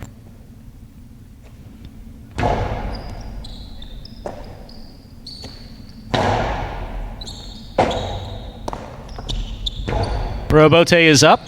Played from the forehand of Kubala. Sidearm by Kubala. Anderluck was on it, but couldn't reel it in. Point 7. Play in our 6th game continues now. 7 on the board with 2 points. A matchup now between Kubala and Carballo in the purple shirt of post 8.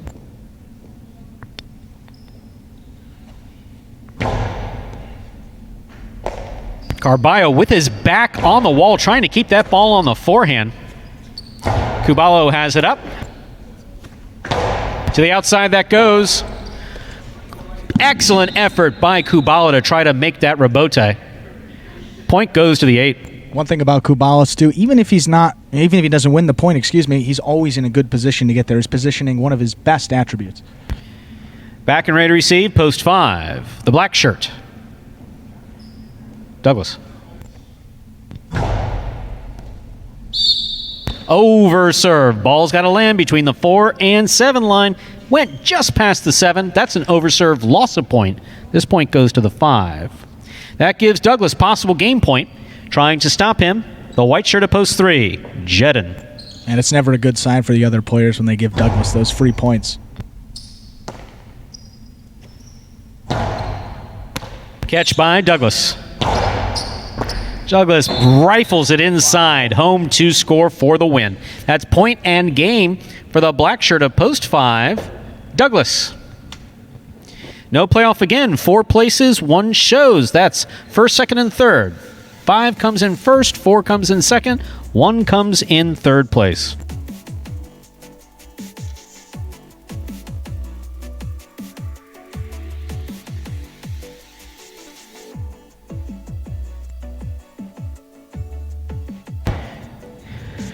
Results from Game 6 are now official. Coming in first, post 5, Douglas. Taking second, post 4, Anderluck. Coming in third, post 1, Ben. And Stu, now that's 3 straight games that Douglas has played in today. Going back to the earlier matinee performance, he won the 9th game, took home the 3rd game and the 6th game in the afternoon session. 3 in a row, has got a chance to get 4 in a row in that 9th game. The Superfecta game coming up.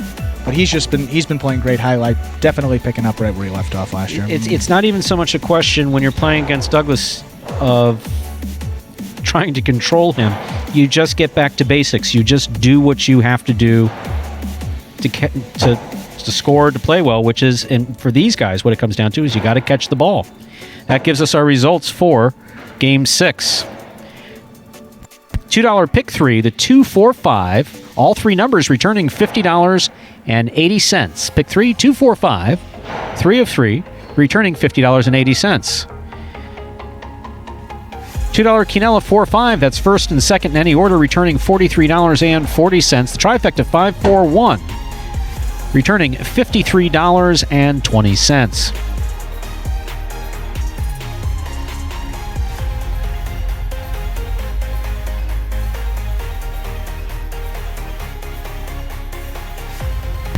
And this is one of the things that we talk about when we talk about highlight being a very individual game, more so in singles, of course. That kind of, just sounds like what it sounds like on the surface, but it is.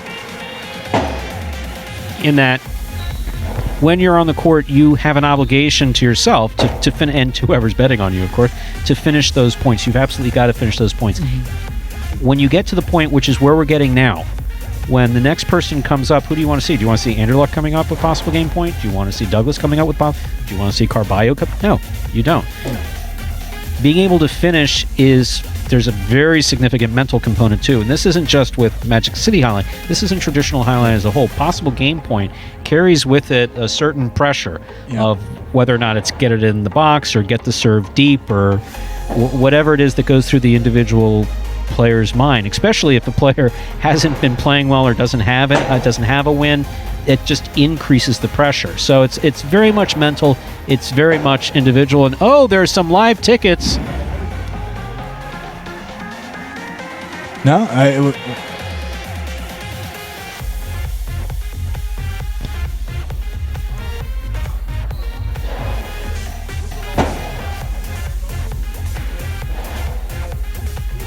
And now we'll bring you into some of the excitement that goes on here with the wagering. The high five, 3 numbers are alive, 2, 7, and 8. Basically what I mean by that is that if the 2, the 7, so that's 2, the 7, or the 8, so that is in Game 7, if Fred, Vuelo, or CRB wins this next game, someone's picking up $2,000. someone. I tell you what, that's a pretty good bet. And right when we were talking about the high five. So some folks out there who've been looking at this saying, "Oh, there's no money in those pools. I'm not going to bet on that." All of a sudden, we got someone sitting on top of $2,000. Yeah, that's you see, this is more the mad genius that we were talking about before. Absolutely. Sitting over here with the look. Hey, as long as he's willing to fund it, we'll be willing to offer it. Right, absolutely. And I mean, out of those guys, you see Vuelo, who already has 3 wins today alone, CRB with a couple wins of his own. So if you're sitting with the 7 or the 8, maybe it's the same guy. Who knows?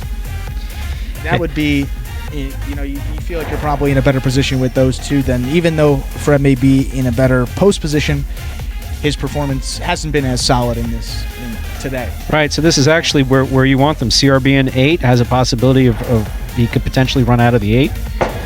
So this is wow. The 2, the 7, and the 8 all alive in the high five jackpot with $2,000 on the line. And in order to win the high five jackpot, you have to be the only ticket. So if anyone else out there had this, that's why if you're looking at the screen, you see different potential outcomes based on who's going to win.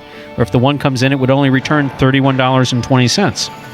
Right, meaning that the total pool is divided amongst the amount of people that had that comp. Not total, half of the total, because half of it goes into the jackpot total. Right, so absolutely. Half of the total pool is divided amongst whatever winning tickets there would be.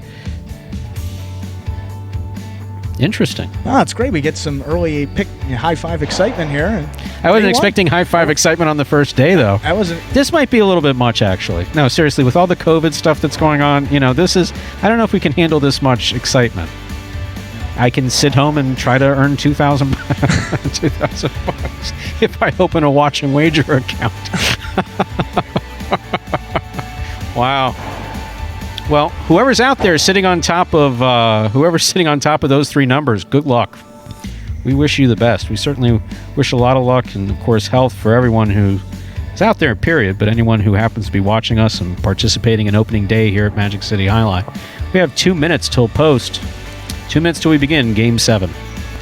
And we mentioned Fred as one of the possible combinations here to hit that high five. We haven't really talked that much about him, Stu. A little bit about Fred, obviously. Last year in that first doubles tournament, he picked up $16,000. First place, he and Carballo split that. They had a really strong, if you remember, that was all the way back in, July and August of last year. They were really strong, took home that $16,000, and then in the third and finals double tournament, he took second place, getting another $7,500 of his own. So although Fred may not consider himself, singles may not be his strong suit, he is a double specialist, taking home over $20,000 last year, and, added 42 singles wins of his own. That gave him 12th place in the overall standings from last year. A Miami guy, a graduate of Broward College. Fred is a double specialist, but he can put it together and win this singles game and make someone out there in the world very, very happy hitting that pick 5.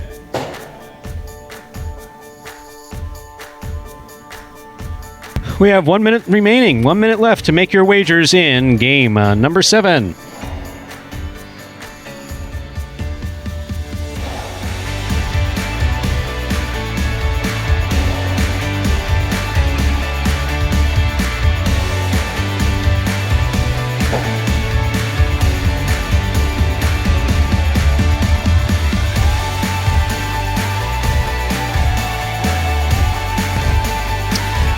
Less than 1 minute remaining for placing all wagers in Game 7. Game 7 now just a minute away.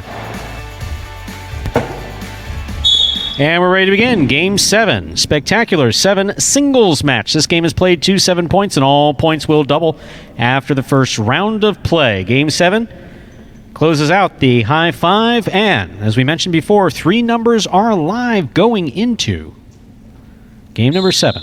Serving in the red shirt of post 1, Aussier. Receiving in the blue shirt of post 2, Fred.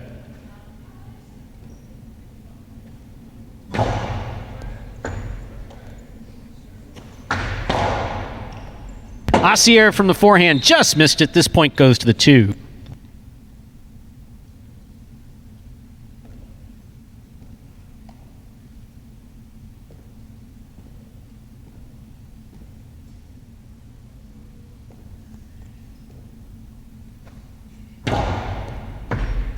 Cool fitness from the backhand. He throws it deep. Robote comes out. Played by Fred nicely on the forehand. Here's cool fitness. Another hard backhand. Fred's there. This ball got a hold of the side wall. One of those edges. Just caught one of those edges. Shot out. Point 2. Here's post 4, Diaz.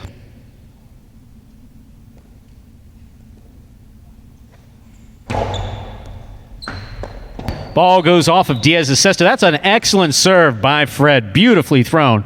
Point 2. Fred's on the board with 3 points. Serving to the black shirt of post 5. Matchup between the brothers. Here's Juice.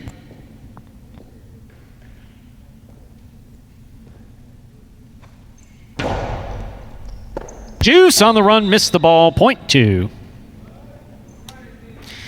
That's 4 straight points for Fred.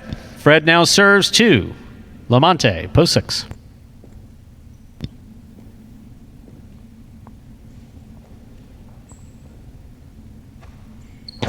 Fred with another beautiful serve. That scores. Well thrown by Fred. Point 2. I mean, that was something last year, Stu. We didn't see him throw with that type of power on the serve, and he's getting it consistently in the box, really helping get out to this 5-0 lead playing against Wello now on the 7 post.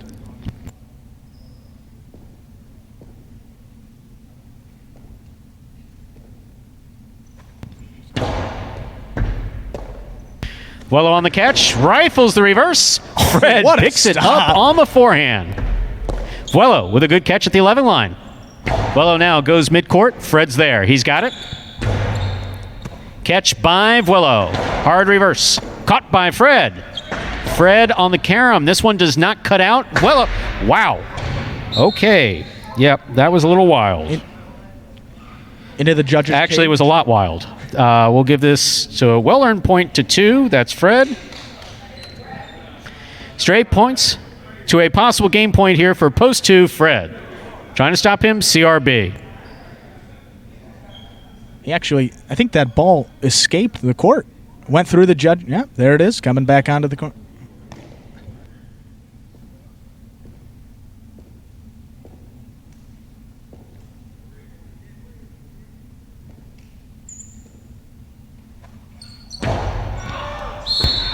Went to the well one too many times for that hard throw. That is an overserve, loss of point. That was a great run by Fred. He just had some 6 excellent points.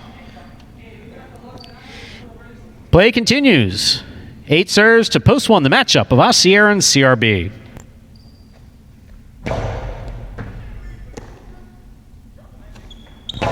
Strong backhand by Aussier. Aussier from the forehand. CRB, Robote to the inside. Big bounce. Gonna score. Point 8. 8 on the board with 3 points, serving to post 3. Cool fitness. As you mentioned last year, CRB earned the name the King of the Robote. Certainly bringing it back here in year 3.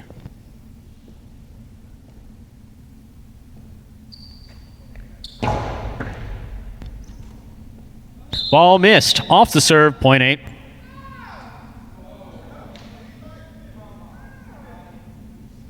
Possible game point for the purple shirt of post 8, CRB trying to stop him, number 30, Diaz.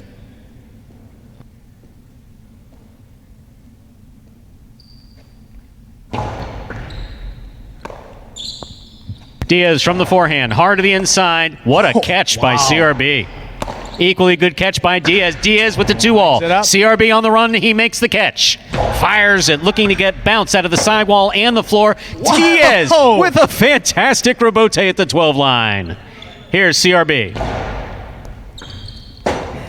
Diaz, he dug that rebote out on the left side. Beautifully played. Here's CRB for the win.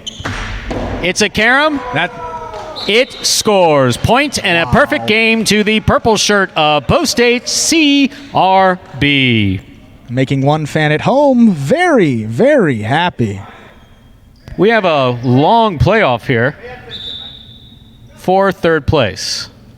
8 wins it 2 places. 5, 6, 7, 1, 3, and 4 will play off for show. 5 first serves to 6.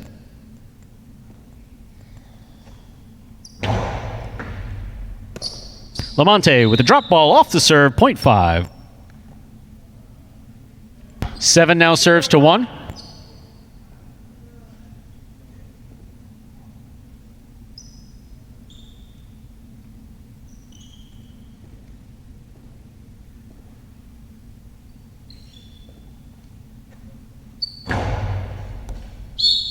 Over serve, 0.1. 3 now serves to 4. The winner of this point meets 5 and 1 in the continuing playoff for third place.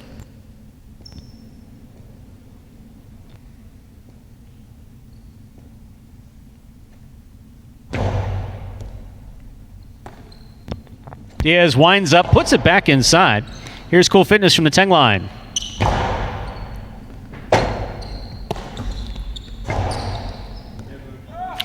Big bounce, scores for Diaz, 0.4. 5, 1, and 4 remain in the playoff for third place. 5 first serves to 1.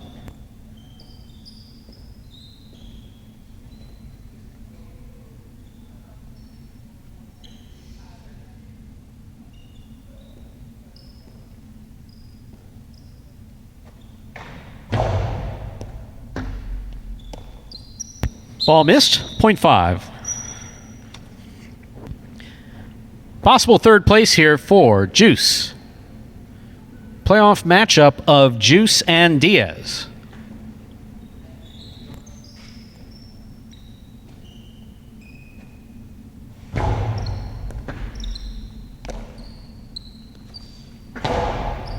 Juice on the run, missed it, 0.4.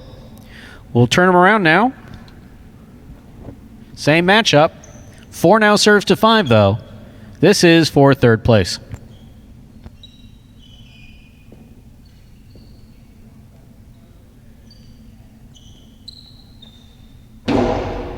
Underserve. First underserve of the meet. Point and show. That's third place to Post 5 Juice. Unofficial order finish 8-2-5. Your prices will be up in a moment.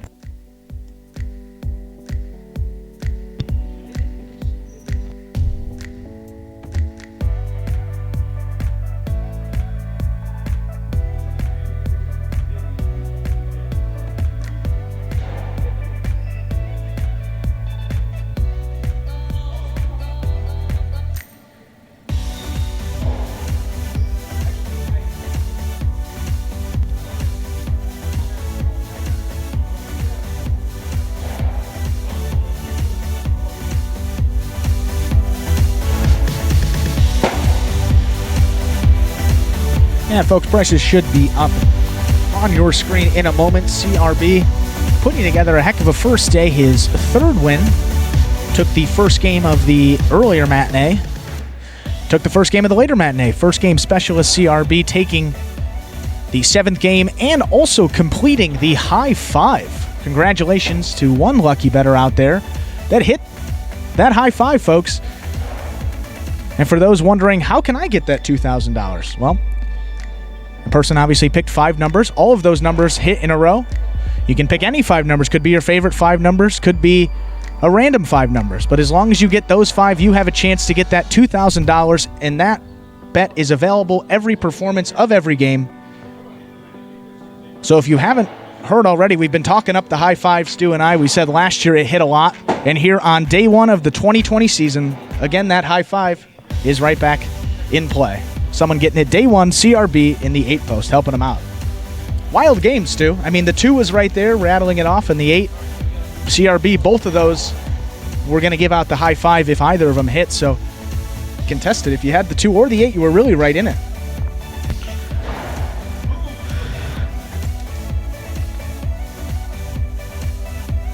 High five hit 4, 2, 4, 5, 8. 5 of 5 numbers returning the guarantee $2,000.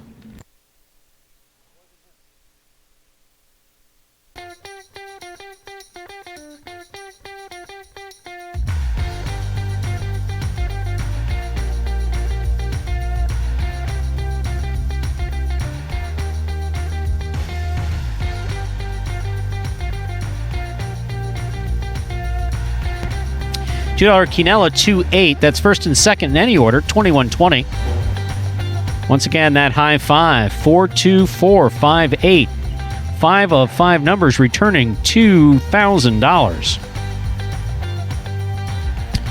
Trifecta 825. That's first, second, and third in any order, $28.60.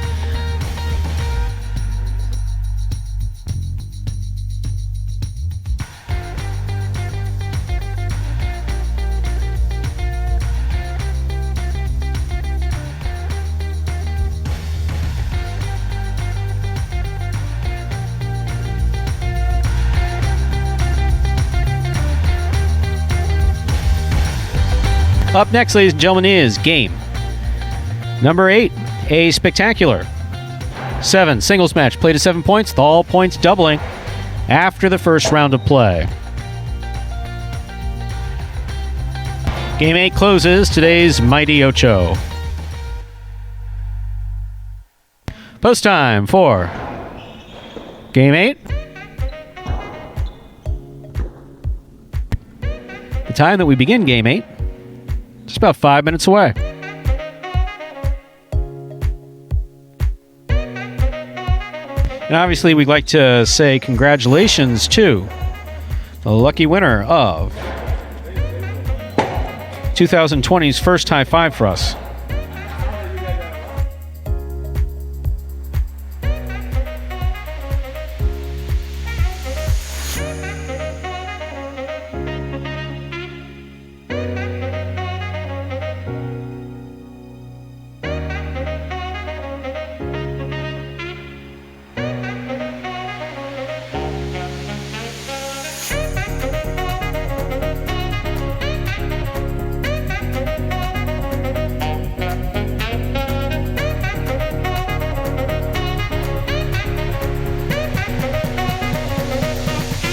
And ladies and gentlemen, don't forget, if you've been enjoying opening day here at Magic City Jai-Alai, our season runs now through November 29th.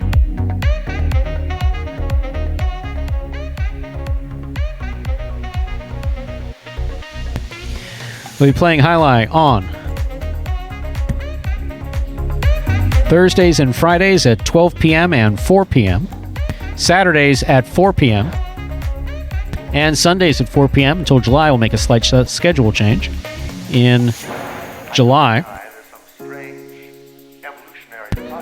But for the time being, catch us Thursdays through Sundays, either at 12 and 4 or 12 or 4. Please check the website, magiccityjai-alai.com, for specific details.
obviously we've had some time. We've been home, you know.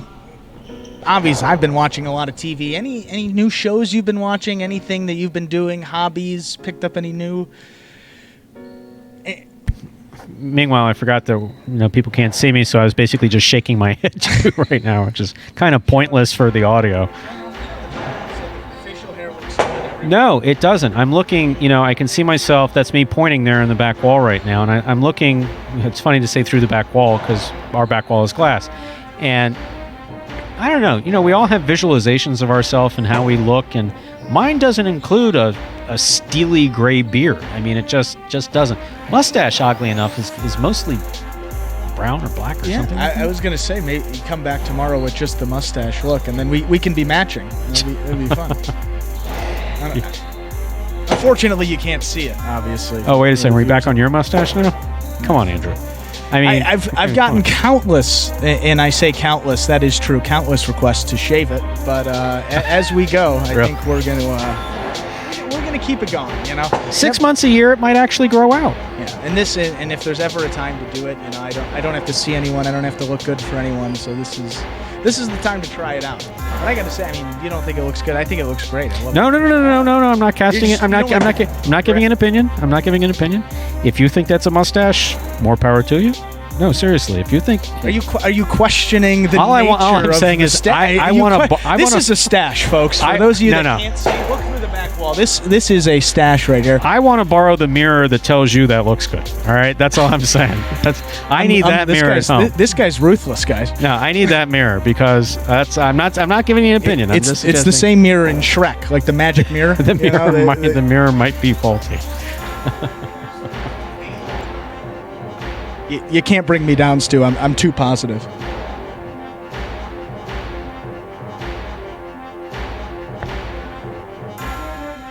Well, we have a couple minutes to the start of our 8th game. There's a couple of guys here that we haven't really mentioned that much today, particularly number 3, Jedden. He was our doubles champion from the first year, along with Nate the Great. We'll do a little pro comparison for Jedden, a Major 4 athlete that I think really fits him well is a guy like a Russell Westbrook in the NBA now. You may want to ask him about that. He takes this stuff very seriously. I would. Would you say it out loud so he can hear it? I see Jen just turned around. Did he? But this is a very positive comparison. We may have to get his permission. He's very, very, very picky about that stuff. But I will say, I'm a huge Jedden fan. I would never write anything negative. So here's what I got why the Russell Westbrook comparison. Extreme intensity and competitiveness every second. 110% effort. It's a big point. Athletic, quick. They're a playmaker. Always striving to get better. He's had sort of a never satisfied mentality. Really, wants to work on his game, wants to get better. Big personalities, great teammates out there. Russell Westbrook always has his guys' backs. You see Jedden out there. He's always conversing with players, all different types of players, even me. A lot of the guys, as the announcer, were kind of forgotten, but he is always even you. Why wouldn't he talk? Come on. Of course, you're an important feature here. Sure. Of course. But in fact, he should make an appointment to talk to you. And the biggest point, Stu, is you're going to like this, and he's going to like this too. Is the fashion and style? They are both very into themselves, and they both do it well, which is good. Russell Westbrook very into his style. Tenard very good. He's an actor. Once we move to style, it's a good time to start the game. Ladies and gentlemen, with this serve, we'll begin game number 8.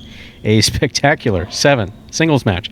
Played to 7 points with all points doubling after the first round of play. This will close out the Mighty Ocho. Serving the red shirt at post 1, El Barba. Receiving blue at post 2, Ikeda.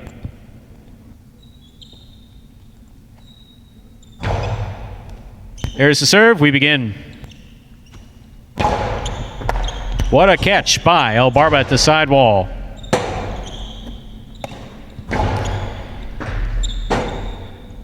El Barba, Robote low and inside, scooped up by Ikeda. Catch by El Barba. He throws it hard. It's coming out of the Robote low. Ikeda makes the save. Big bounce to the inside.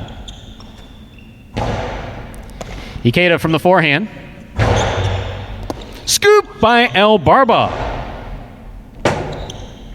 Forehand Robote by Ikeda. This one scores point 2.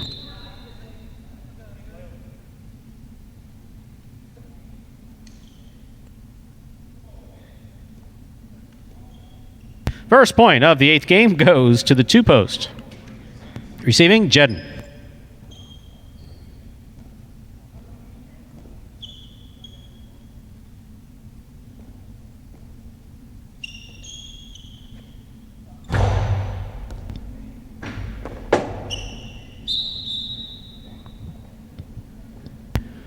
Point 2.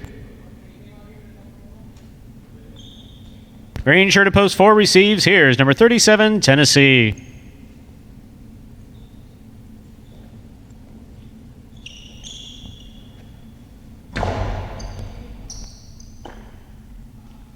Tennessee on the big backhand. Robote's coming all the way to the 5 line. Turn from the forehand of Ikeda, and it scores. Point 2.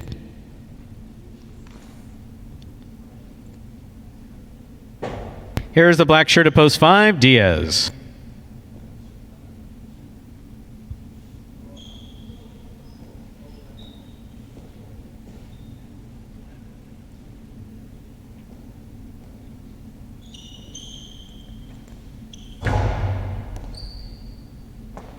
Diaz missed it on the forehand at the 13 line. This point goes to the 2. That's 2 with 4 straight points. The matchup now between Ikeda and Ben. Ben receiving in the yellow shirt, post 6.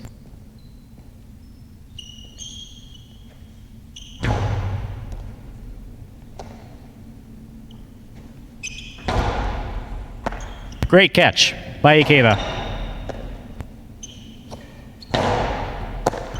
Ikeda from the 9 line. Ball tipped by Ben. Point 2.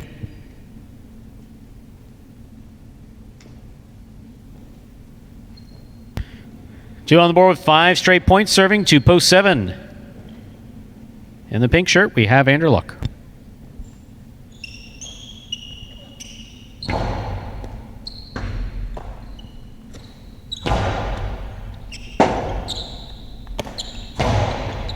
Catch by Anderluck, reverse from the 8 line. Catches a piece of the side wall. Here's Anderluck from the forehand. Fakes the carom, blasts it inside to score. Point 7.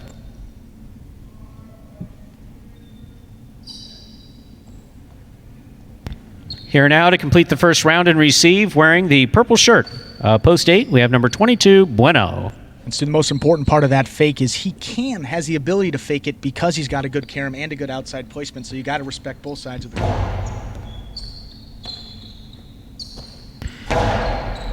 Backhand by Bueno, picked off on the forehand of Anderluck. He goes outside, not far outside enough. Bueno's there.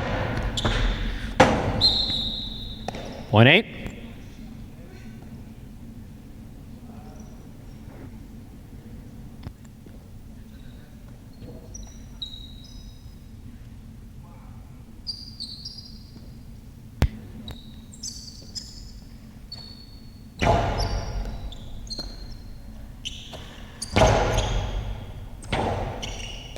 Robote on the left side, off the court, point 1.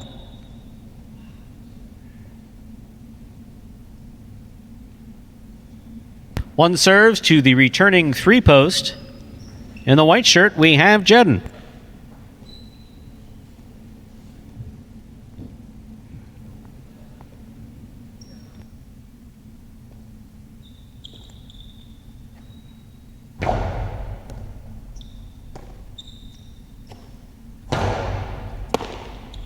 El Barba, strong reverse. Will it stay on the court? It does. Jedden moving outside to try to make that save. Just missed it. Point 1.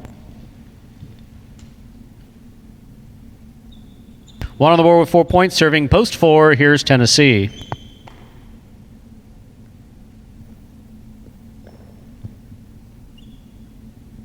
And we got an all Canes matchup here. El Barba, formerly a football player at UM Tennessee, as we mentioned, was a pitcher in the 90s, late 90s.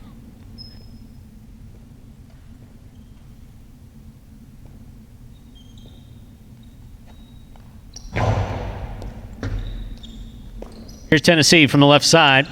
Nice and hard. Robote by El Barba comes in low. Tennessee's got it. Tennessee rifles this back, and it scores. Point 4.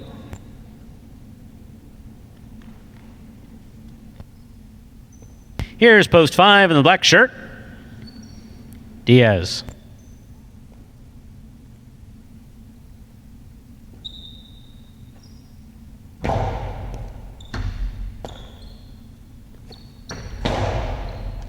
Scoop, missed, 0.5. 5 serves, 2 post 6. Here's Ben.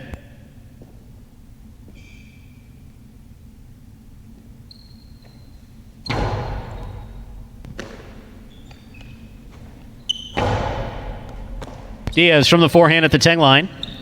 He plays it deep to the backcourt. Ben sets up for the rebote. Plays it from the backhand to the floor. That's hooked. Hooked it down. 0.5.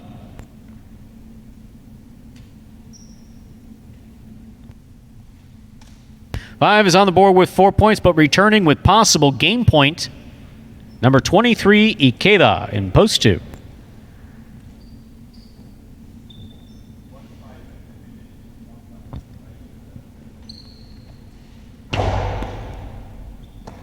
Ikeda from the 12 line. Diaz makes the catch, holds onto it, returns it low. Here's Ikeda. Diaz for the rebote from the forehand. Here's Ikeda. Great catch by Diaz on the backhand. Ikeda from the 9 line. Great catch again by Diaz on the backhand. Scoop attempt is missed. Point goes to the 5. Diaz is just an absolute brick wall out there. He makes every catch, always sticks with it. Just a tough player to get one by, Stu. Diaz understands the concept. Catch one more than your opponent. Just catch one more ball than your opponent. Here, pink shirt at post 7. Anderluck receives.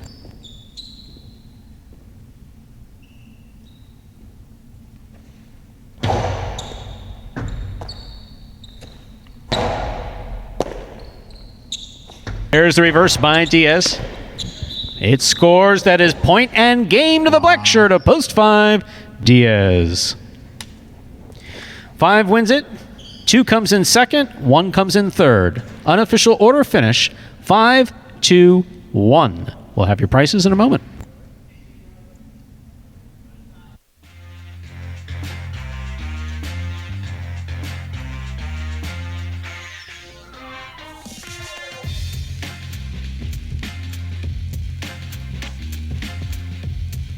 Results from Game 8. Our official is posted. Coming in first, post 5, Diaz. Taking second, post 2, Ikeda. Coming in third, post 1, El Barba. 5-2-1 is the official order finish for Game 8.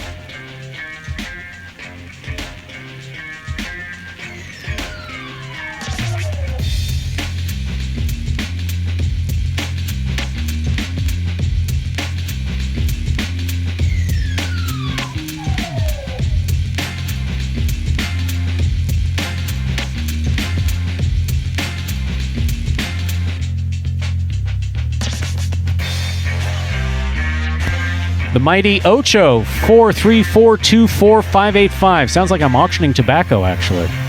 434-285. It does. Doesn't it sound like tobacco? Stu, I'm laughing over here because. Well, I mean, that's what it says. It's quick. 434-24585. You look like a telemarketer with the headset to begin with, and then you rattle them off like that. 434-245. I mean, you got a new career. I mean, wow. I didn't necessarily want this career. I don't need another career. 5 of 5 numbers returning. 5 of 8 numbers returning $3. Care of a jackpot, $35.20. Look at that win. 5 to win, returning $20.40.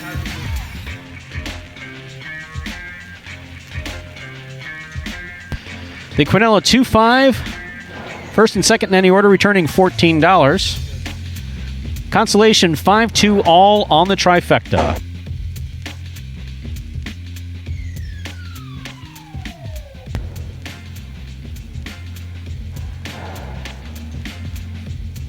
Are you still laughing about the auctioning of tobacco? I'm laughing at the amount of numbers that are in this combination. And meanwhile, I mean, I can't even. The pressure's on you. You have to get all these numbers written down and going. And then that's the only benefit of being senior announcer, I guess it is. Is that like it? Sure. Yeah.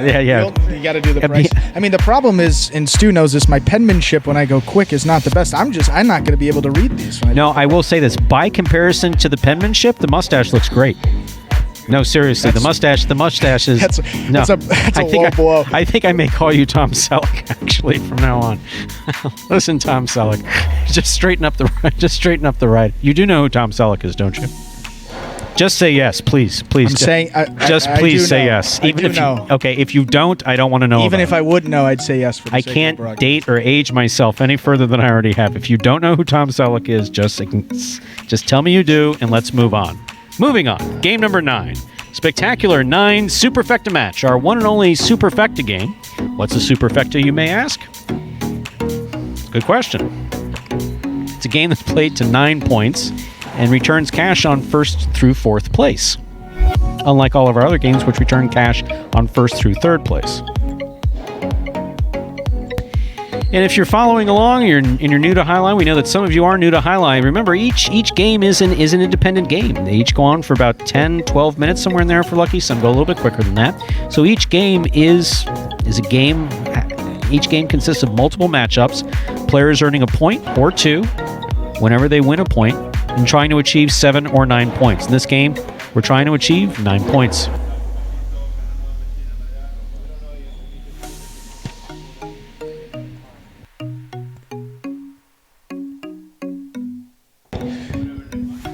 And Stu, the winner of that last game, Diaz, we mentioned him, a guy that physically isn't overwhelming, not the biggest guy, not the strongest guy, doesn't throw it the hardest, doesn't do anything exceptionally well, but he is just so solid, as you mentioned, with his catching, his throwing. He just seems to get the ball in play and really let his opponent make the mistake. LTMTM was a good volleyball. Let them make the mistake, and that's really the key with Diaz, and I think you kind of touched on it too, that his skills are just great. I mean, he catches better than even some of the top guys we have, and that's what makes him really one of the better players. Why I sort of have a pro comparison to him of a guy like Kawhi Leonard. I mentioned he's like a brick wall. I mean, Kawhi Leonard is one of the best defensive players, the best arguably in the NBA. And Diaz, as you said, I mean, a brick wall. Every shot that gets to him, he just has a way of getting it back. You know, may not look the best, but he digs out those rebotes that are really low, gets it up on the front wall, and really just does anything that he can, you know, to try to keep the point going. And I think that's really the key in this sport. And most importantly, I mean, traditionally in highlight, there's a very real crossover between good form and the quality of play. And it's oftentimes where you look on the court and someone looks good in their form, and you just by definition say, "Oh, that must be a good player." Right. Or sometimes they're very good in practicing, and it doesn't necessarily translate to games. So obviously, we want both. We want players who have good form and who play well during games. You can't always get that, and Diaz, you know, obviously his form is a little rough on the left side. There's no question about that. But my God, does he make up for it in terms of the thing that he does probably better, let's say, as good as Douglas, is choosing when to throw that shot. Mm-hmm. Absolutely. He doesn't care if it's Douglas. He don't care if it's Anderluck. He doesn't care who he's playing against. If he's caught it and he feels that he has that shot, he's going to throw it. We have 2 minutes till post in Game 9. Game 9 just 2 minutes away. And I think you touch on an important point with Diaz, too, is he's not really afraid of the guys at the top of the roster. You know, some people get out at game point, they're going against Douglas, they may be a little more nervous, but we consistently saw him last year and this year. He's not afraid to throw the 2-all. He's not afraid to do the things that other guys might tense up a little bit in those game point moments. You say it's nerve-wracking. You got 1 point to close it out. You have one opportunity, or you're going to the end of the bench. That's why we called him, he's got Diaz. Players have different nicknames as we've gone. Pauly, who we're missing right now, but we're assured that he's home and well. He was the baby-faced assassin, but he was also the giant killer. Yeah, because absolutely. You'd have Anderluck, you'd have one of the other guys in our first year serving with possible game point. They see Diaz there, and all of a sudden they were going to sit down at the end of the bench. Yeah. Or now it would be the end of their chair. We have 1 minute till post in Game 9. Game 9 is just 1 minute away. And this is kind of what we talk about when the microphone's off. That's what some people aren't. I guess that's one thing that we're doing, is that, I reflexively shut the microphone on and off, and we're ready to go.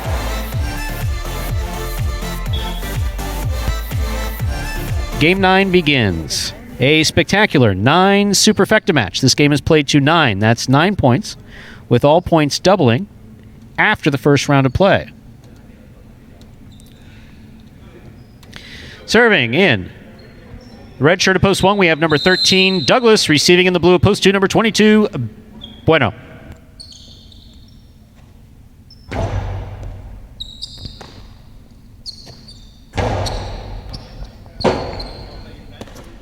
That's the rebote on the backhand of Douglas that scores, point 1.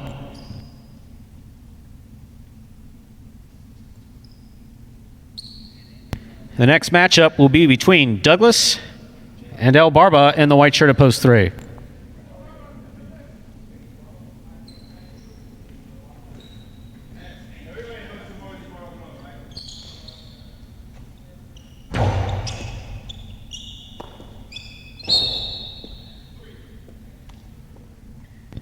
Point 1.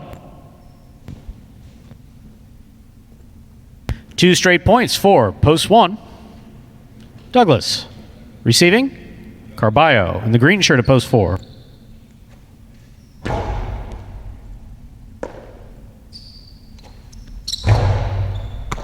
Catch by Douglas midcourt.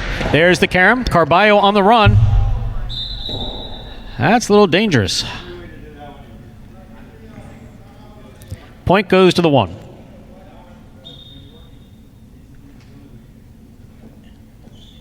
Now receiving in the black shirt of post 5, number 7, Ben.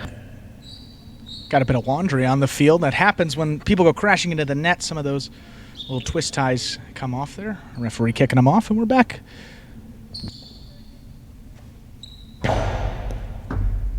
Ben from left side. Ball took a little bit of a weird bounce on that one. Douglas with a powerful, powerful rebote. That was juggling. And everyone seems safe. Point 1. You know, it's funny when that just happened, all of us back here kind of flinched a little bit there. Yellow shirt of post 6 receives. Ikeda.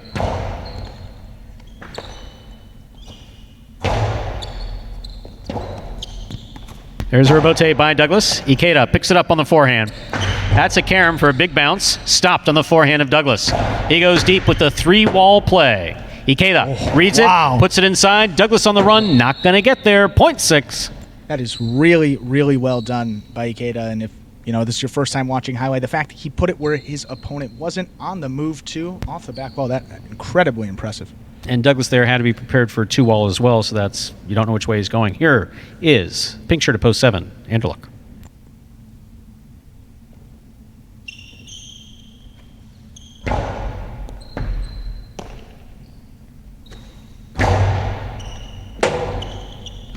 That's the forehand rebote played by Ikeda. That scores, point 6.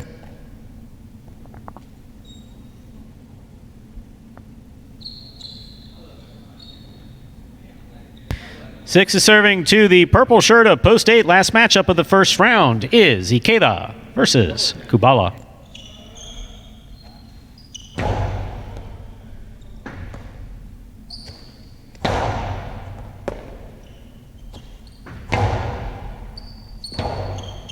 Rebote left side. Big bounce going outside. Here's Ikeda. Ikeda to the outside at the 9 line. Low and hard and inside and scoring. Point 6.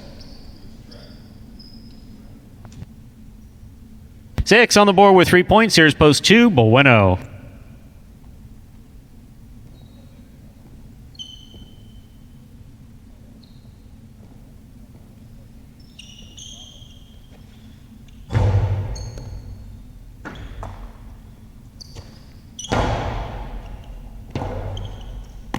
Forehand by Ikeda. Catch. Missed on the forehand of Bueno. Point 6. 6 on the board with 5 points. Here's post 3, El Barba.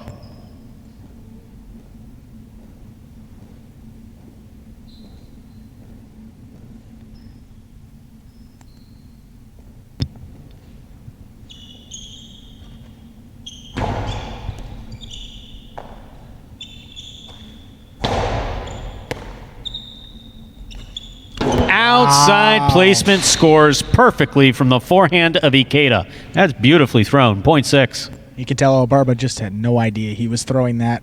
Absolutely stuck in the spot where he was when he threw it. Perfect Throw. shot from Ikeda. Possible game point for Ikeda in the yellow shirt at post 6. Carballo receives.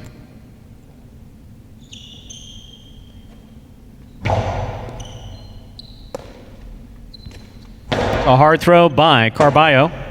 Rebote forehand to the overhead screen. That's out of play. 0.4.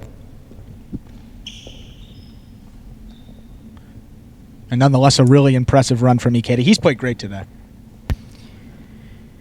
Receiving, black shirt at post 5, Ben.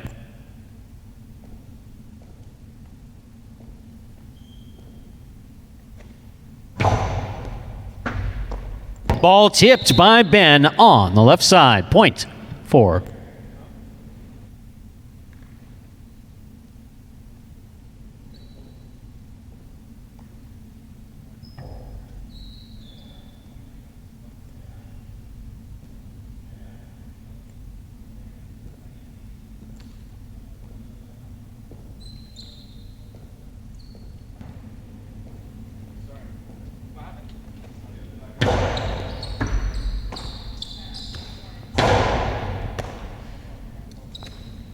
Reverse by Carballo. Rebote by Douglas. Carballo with the catch. Carballo throws it hard. Douglas is there. Douglas with that reverse two wall, I guess is what we're going to call that. 0.1. One on the board with 6 points. Here's post 7. Anderluck.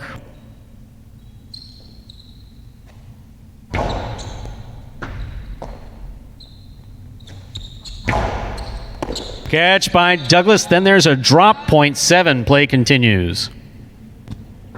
7 on the board with 2 points. Here's post 8. Kubala.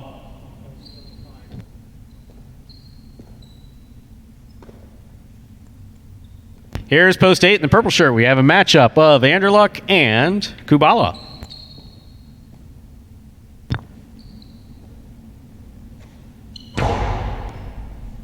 Great serve by Anderluck, and that's an equally good catch by Kubala. Strong forehand rebote by Anderluck. Catch by Kubala. Rebote left side by Anderluck. Anderluck from the forehand. Low and hard, and inside, and scoring. 0.7.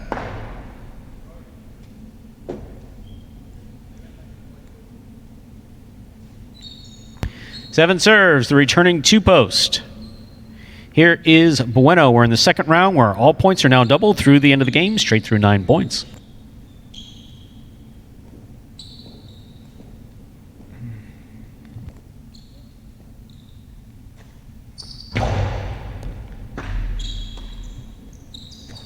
Bueno on the backhand.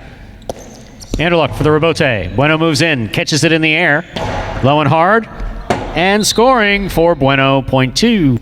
That's just coming too fast. Anderluck with little to no time to react to even get in position to make that play. That's a great throw from Bueno. Here is the white shirt at post 3, El Barba.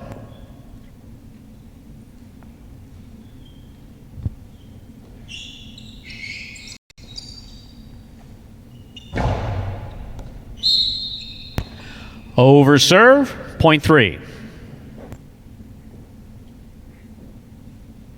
3 on the board with 2 points. Receiving with possible game point is the yellow shirt at post 6, Ikeda.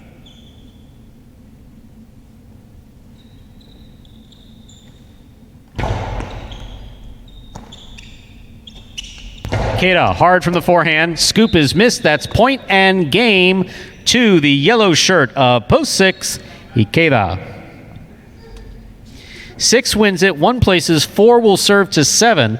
This is a playoff for Show and Quad, which is 3rd and 4th place.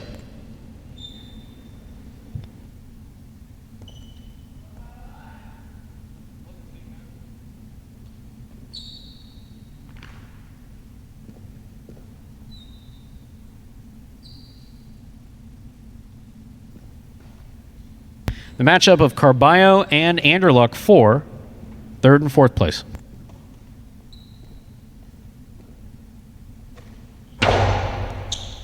Powerful, powerful serve. Scores for Carballo. Carballo takes third. Anderluck fourth. Under unofficial order of finish. 6-1, 4-7.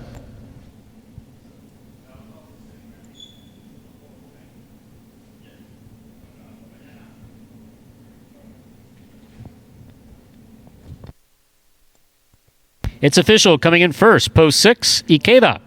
Taking second, post 1, Douglas. Coming in third, post 4, Carballo. Taking the quad, which is fourth place, is Kubala. 6-1, 4-7 is the official result for game number 9. We'll have your prices in just a moment. And Stu, I thought a well-deserved game there for Ikeda. He really played well all day. He's just been solid on his rebotes, his form. Everything looks good from Ikeda on day one, and honestly deserved that 9th game, getting those 9 points. Yeah, no, there's no question about it. He expected to win that game straight out. Actually, you saw the frustration, even though he did win it. But you could see the frustration in his face. We're looking at a $2 Quinella. 1-6, so that's first and second in any order. Return $7.20. The trifecta, 6-1-4. That's first, second, or third, 61.50. And the superfecta consolation, we have a 6-1-4 all. That's first through fourth place, returning $60.90. If you wagered on an exacta, that returned $39. And here we go with another impressive win. There's another win there with a $25 payoff on it. 6 to win. Returning $25, and that's 6 to win on Ikeda. So it's not like a long shot. Interesting.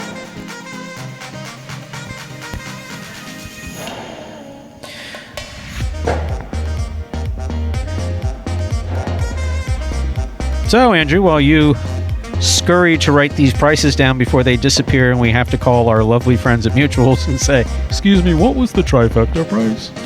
So that we can type it into the program and then send it to people online before they start. Because there's people literally sitting at their computers right now waiting to hit enter to see when we update the results. So I should just go do this right now? They would prefer that you put it in before it ever came.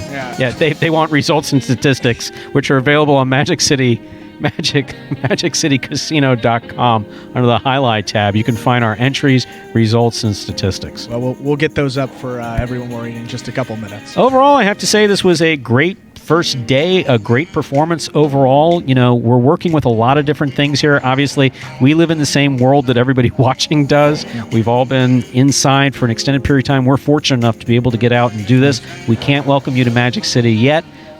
Shortly, hopefully, will be. Most important is that everybody just stay safe and figure out how to get through what it is that we're all going through right now. Yeah, absolutely. So it was great, to be here, as we said, and we're fortunate enough to be in this position. And to everyone watching, thank you for supporting. And, obviously, the Highlight Channel is something we're launching this year. Please like and subscribe. If you liked what you saw, we'll be back here tomorrow. 4 o'clock p.m. We'll have another matinee performance at 4 o'clock. Well, afternoon performance. That's right. We got to get used to calling a daylight performance, either a matinee or an afternoon performance. And remember our schedule through the end of the season, at least through July. We're going to play a 12 p.m. and a 4 p.m. performance on Friday and Saturdays, on Thursdays and Fridays rather. On Saturdays, we will play a 4 p.m. performance. On Sundays, a 12 p.m. performance. All this highlight is 100% for you. I promise you we're not doing it for ourselves. So we hope you enjoy, especially a few people who've chimed in who are tuning in for the first time. Tell your friends if you enjoyed it. Look, like I said earlier, you can only watch so much Netflix and Hulu. Absolutely. I've been watching reruns of show. Frasier is a great show. It really is. I haven't watched but it, it's been off the air for 20 years. So, I'm glad I finally caught up with it, but you can only do so much of that. You don't strike me as a huge reality TV guy, but that's really what I've been. I know it's a shocker. Look, they've been threatening to bring some type of reality television program here where they want us to do X, Y, and Z. I'm going to become very unstable and I'm not going to be able to be part of that. One, I don't want anybody following me anywhere, much less out of this building. I just can't. What are you going to do? You're going to come to my house. You're going to see me in my bedroom with the door closed and the windows blacked out when I'm not here. That's what I do. And it may not be great, but yeah, I'm all for it. Look, I don't have an exciting life, but look, a lot of these guys do, and they're great. They got interesting backgrounds, and like you said, we're just happy to be out here giving you something to watch and sort of take your mind off the situation that's going on in the world right now.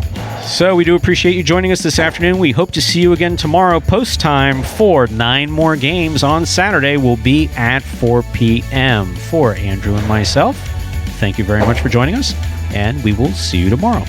Take care, everyone.